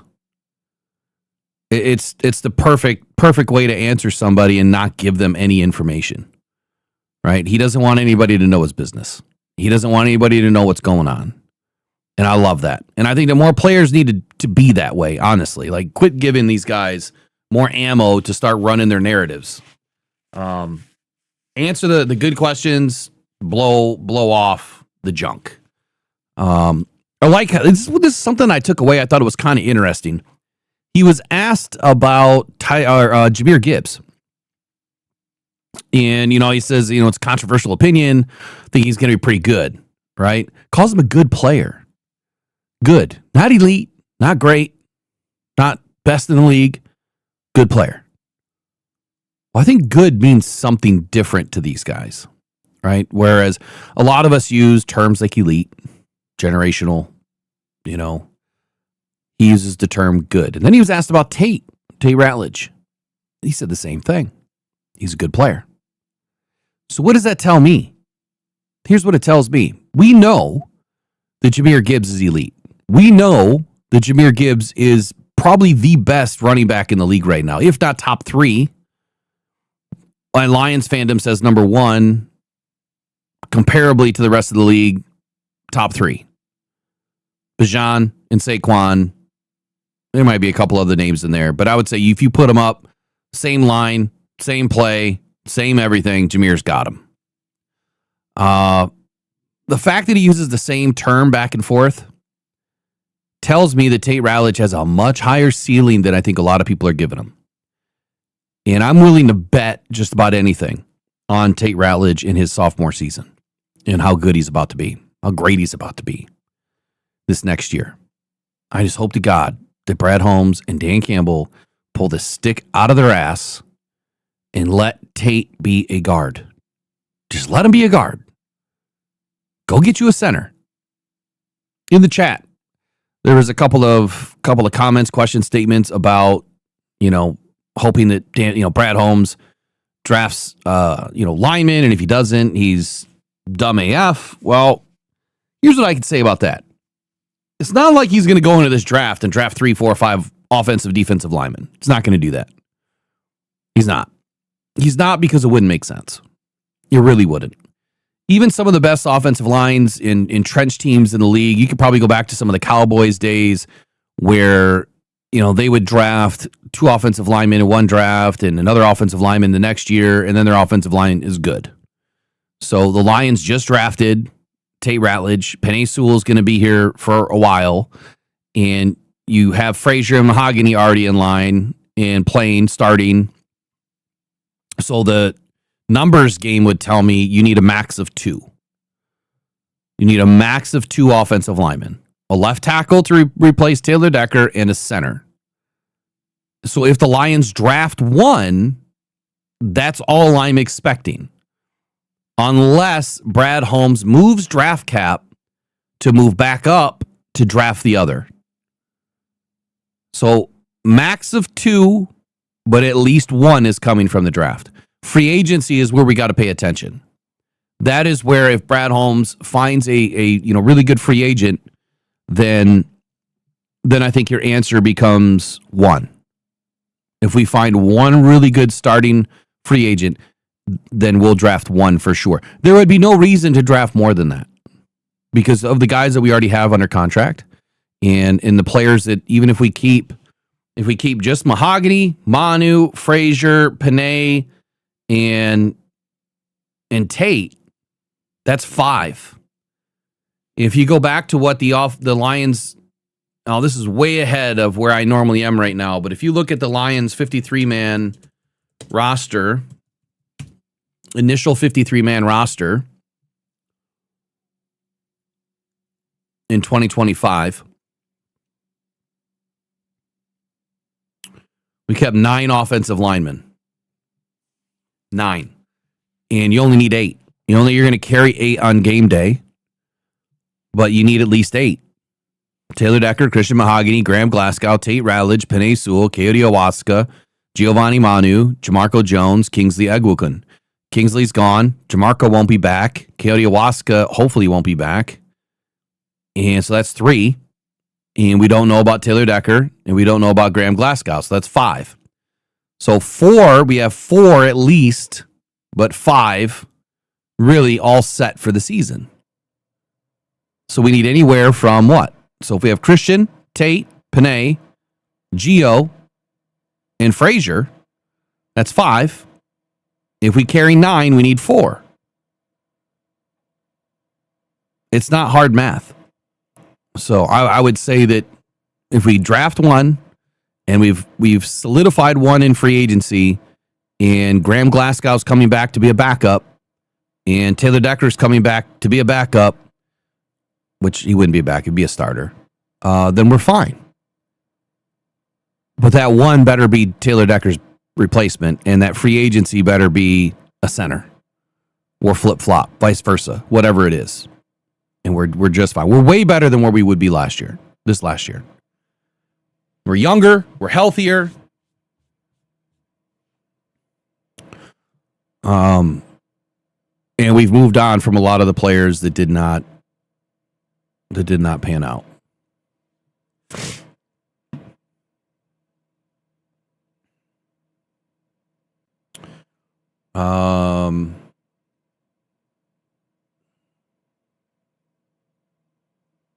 What else?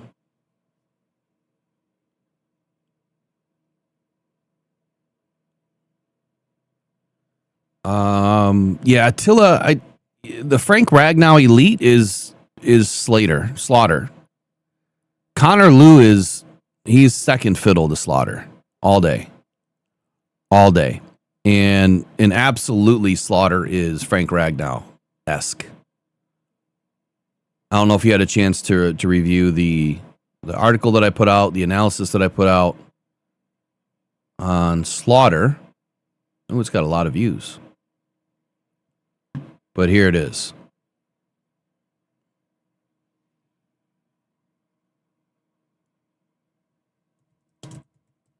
Connor Lew, like I said, he's okay. I don't think he's as generational as what Slaughter's going to be.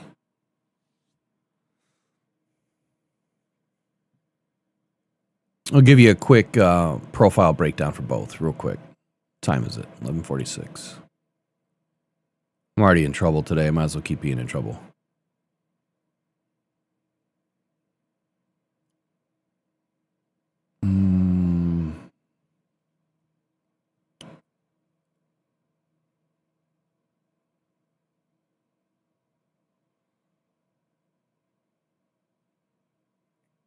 let's see here. Centers. All right, so the comparison between the two,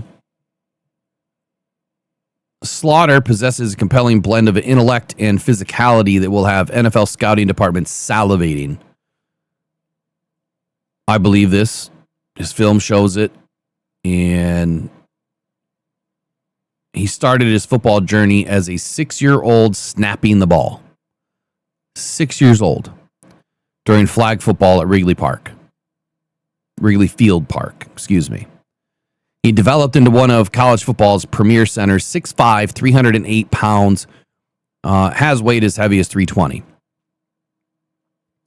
He was the number one center in the league. And what really stands out about this guy is his consistency. Consistency and progression. His pass blocking grade jumped from a 75.9 in 23 to an 83.9 in 24. His run blocking similarly improved from a 79 that ranked 7th nationally among centers. He's a 3-time SEC academic honor roll, and that's what I care about most as a center. The physicality's there, the size, those traits, all that stuff is there. It's the intelligence. Because playing center, like Frank Ragnow, if someone correct me here, but I'm pretty positive that Frank was like surgeon level intelligence. Like he was going to become some doctor or something like that. This guy has that same style of intelligence. He's extremely smart. He's also on the Chi Alpha Sigma National College Athlete Honor Society. He brought intellectual heft to this position. So when I look at a guy that can replace what Frank Ragnow does, we need someone that is extremely cerebral, that also has the size and the ability to play the game. And Slaughter has all that. And I mentioned a lot of that in my article. I have not written up anything on Connor Lew yet. I'll start working on that maybe for tomorrow or the next day because I still have these other 6 that are going to be dropping over the next 24 hours. Connor Lew, he arrived as a 4-star recruit with a perfect 4.0 GPA. He's also smart. Nobody expected him to really crack the starting lineup as a true freshman in the SEC, but after seeing the extended action against Ole Miss following an injury to Avery Jones, Lew got his opportunity, seized his opportunity against Mississippi State, never looked back. He earned an SEC Freshman of the Week honors and landed on multiple freshman All-America teams. Now, as a junior, he started every game, claiming the job midway through his freshman campaign, and anchored that Tiger offensive front for the rest of his career. Let's see where his grades are. He's only 6'3", 302 pounds, a little bit smaller. Has elite pass protection He is an elite pass protection technician. He showcases phenomenal hand placement and reset ability.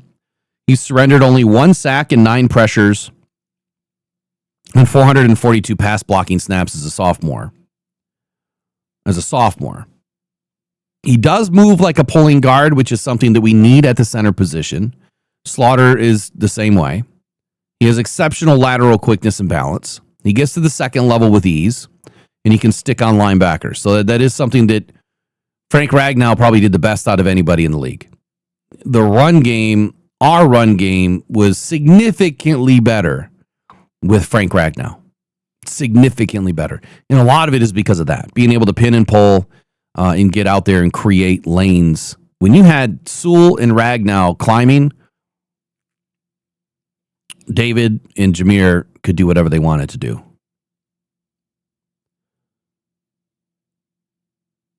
Now, the one big weakness for him is that his frame has some limitations, especially against the bigger nose tackles. He was overwhelmed when matched up against the bigger zero techniques, and he was over leveraged often, overwhelmed and over leveraged often against bigger nose zero techniques in the SEC.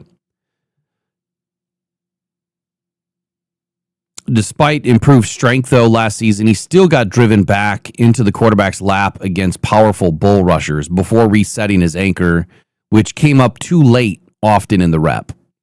creating pressure, on your quarterback. So like everybody, he's going to have some things that he has to improve on.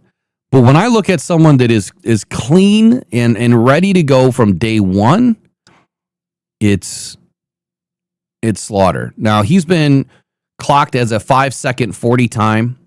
Again, 6'3", 302 pounds. Slaughter is 6'5". He's been clocked at a 520.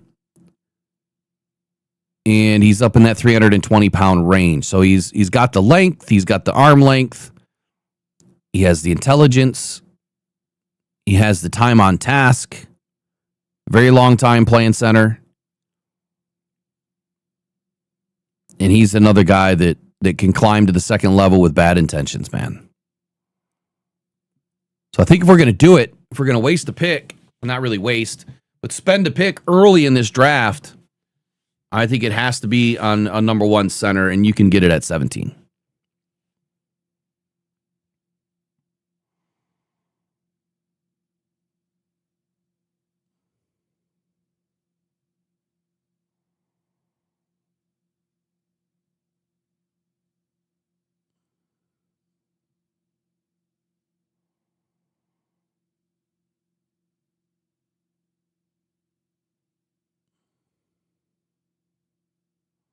What just happened with this idiot in the chat?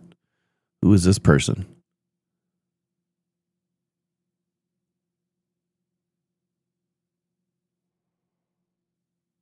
Clearly, they entered the wrong chat. That's hilarious.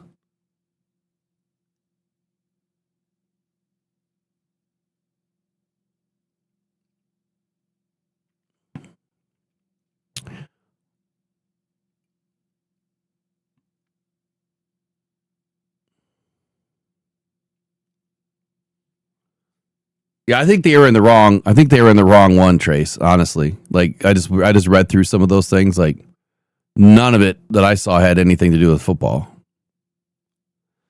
Can we get Slaughter in round 2? It's doubtful at this point. It really is. It's really doubtful.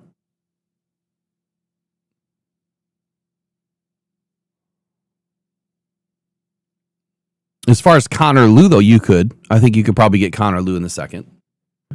I only see one center going in the top.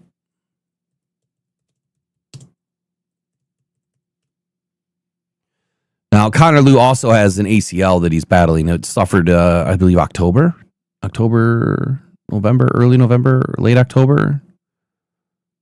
So you're looking at 12 months off. I mean, we don't want that. We don't want an injured guy. There's no way.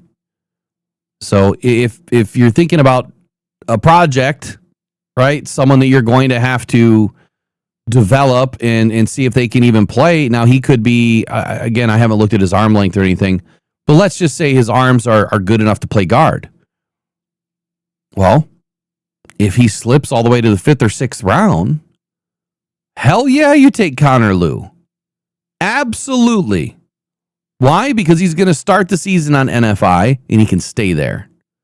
You don't need him to play, but now you stashed another center and you have another guy that could potentially play guard. It's easier to play guard when you've been a center, but now you have another guy that can play at a high level. And if something were to happen with your center, then there you go. Or if Graham Glasgow comes back and you don't want to waste a first round pick on Slaughter and you want to bring in Connor Lew to develop over the next year and a half, then yeah, you take Connor Lew extremely late in the draft. I think you're giving up a lot. I think you're giving up, another opportunity in 2026. I don't think a lot of people are going to be happy with it, but they'll be happy with it in 2027.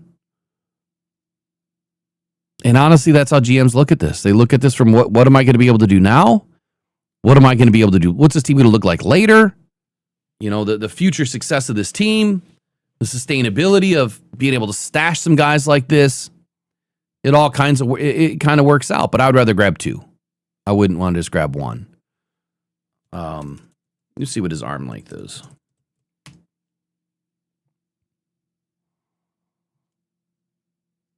I don't even know if it's been reported yet. If this is accurate,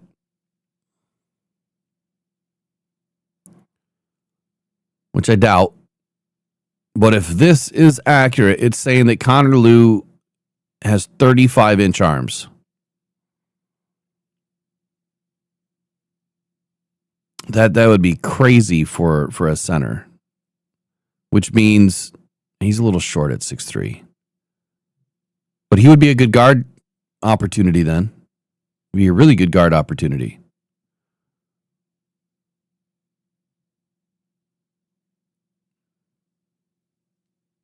Anyway, that's really all I had for today. I really wanted to get to those 6 prospects. Let's listen to DJ Reader real quick. Couple more videos, or at least one more. And then I'm going to be getting out of here. He's got a good head on his shoulders. I think he's going to do great things. I've really enjoyed my teammates, and that's really what makes the play special. You just enjoy your teammates, your brothers next to you. I got a fun group of guys in my D-line room that I truly enjoy playing with. This organization has changed a lot in your time here, and maybe this year was a different type of adversity to weather that storm. How have you seen that trickle down from the top into this room? I think, you go from a team with really no expectations over the last couple of years, and then you got all these expectations. I think that's just what comes with it, though. That's what comes with being a good team and, figuring it out. But last night was really, really special to me. Just seeing guys with the pressure off really just go out there and play ball.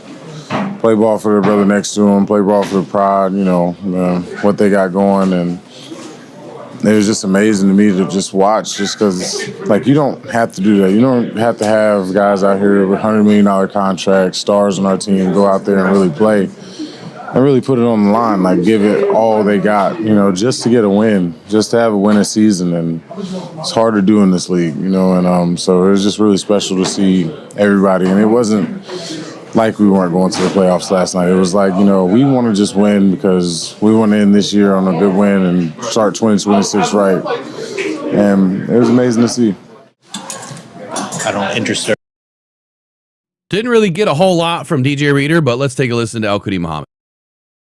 Are you and what Brad has to say, or Dan has to say about, just how much they do value and maybe want you back here? It means a lot, once I talk to them and stuff like that, it means a lot what they got to say. Again, like I said a few seconds ago, I just appreciate the opportunity, and that means the world to me to, get the opportunity to go out there and exceed. And take advantage of those opportunities. That's why, I've, ultimately had a great season. What do you think was the key to unlocking, the talent, the potential that you probably had in your body your entire career? What was the key to kind of getting over the hump this year for you? Was it just opportunity? Yeah, real opportunity. But every scheme, every defense is different. Every team is different. Every season is different. So. And then as you get older as a player, or as you be in this league, the longer you be in this league, the smarter you get, the more savvy you get, the more you understand the game better, and ultimately if you keep working and you keep putting the work in and you're working hard, you elevate, in all those different areas as a player. And that's what happened to me, just constantly putting the work in, constantly finding ways to win, and then just learning more about the game, and then also being a part of a great organization and having great coaches helps as well, and having great teammates. You've been such a key part of this team.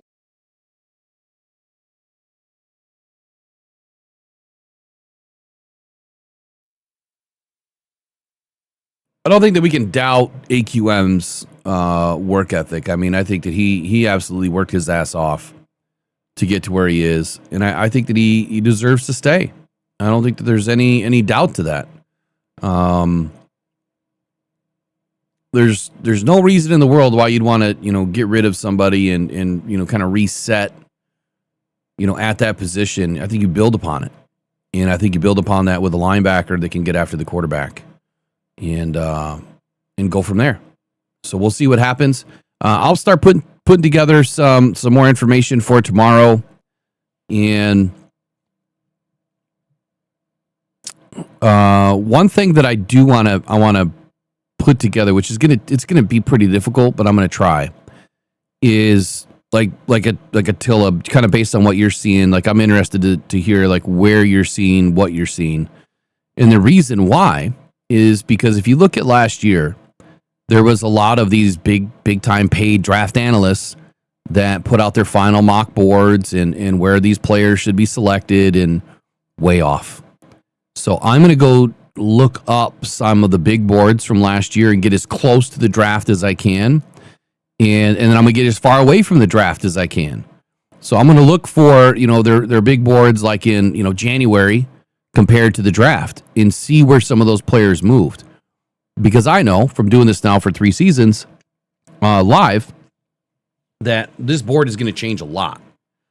And I always throw this name out there because this is one that will always stick with me. Devon Witherspoon. He was legit it was either a 4th or a 5th round ranked corner. He was the number 12 or number 10, number 12 on most boards. And he was selected number 1 overall at pick number 5. The number 1 overall corner at pick number 5. So from December, and I was on someone's podcast talking about this when I said he will be the number 1 corner. That was in December when I was on, God, I don't even remember where I was on now.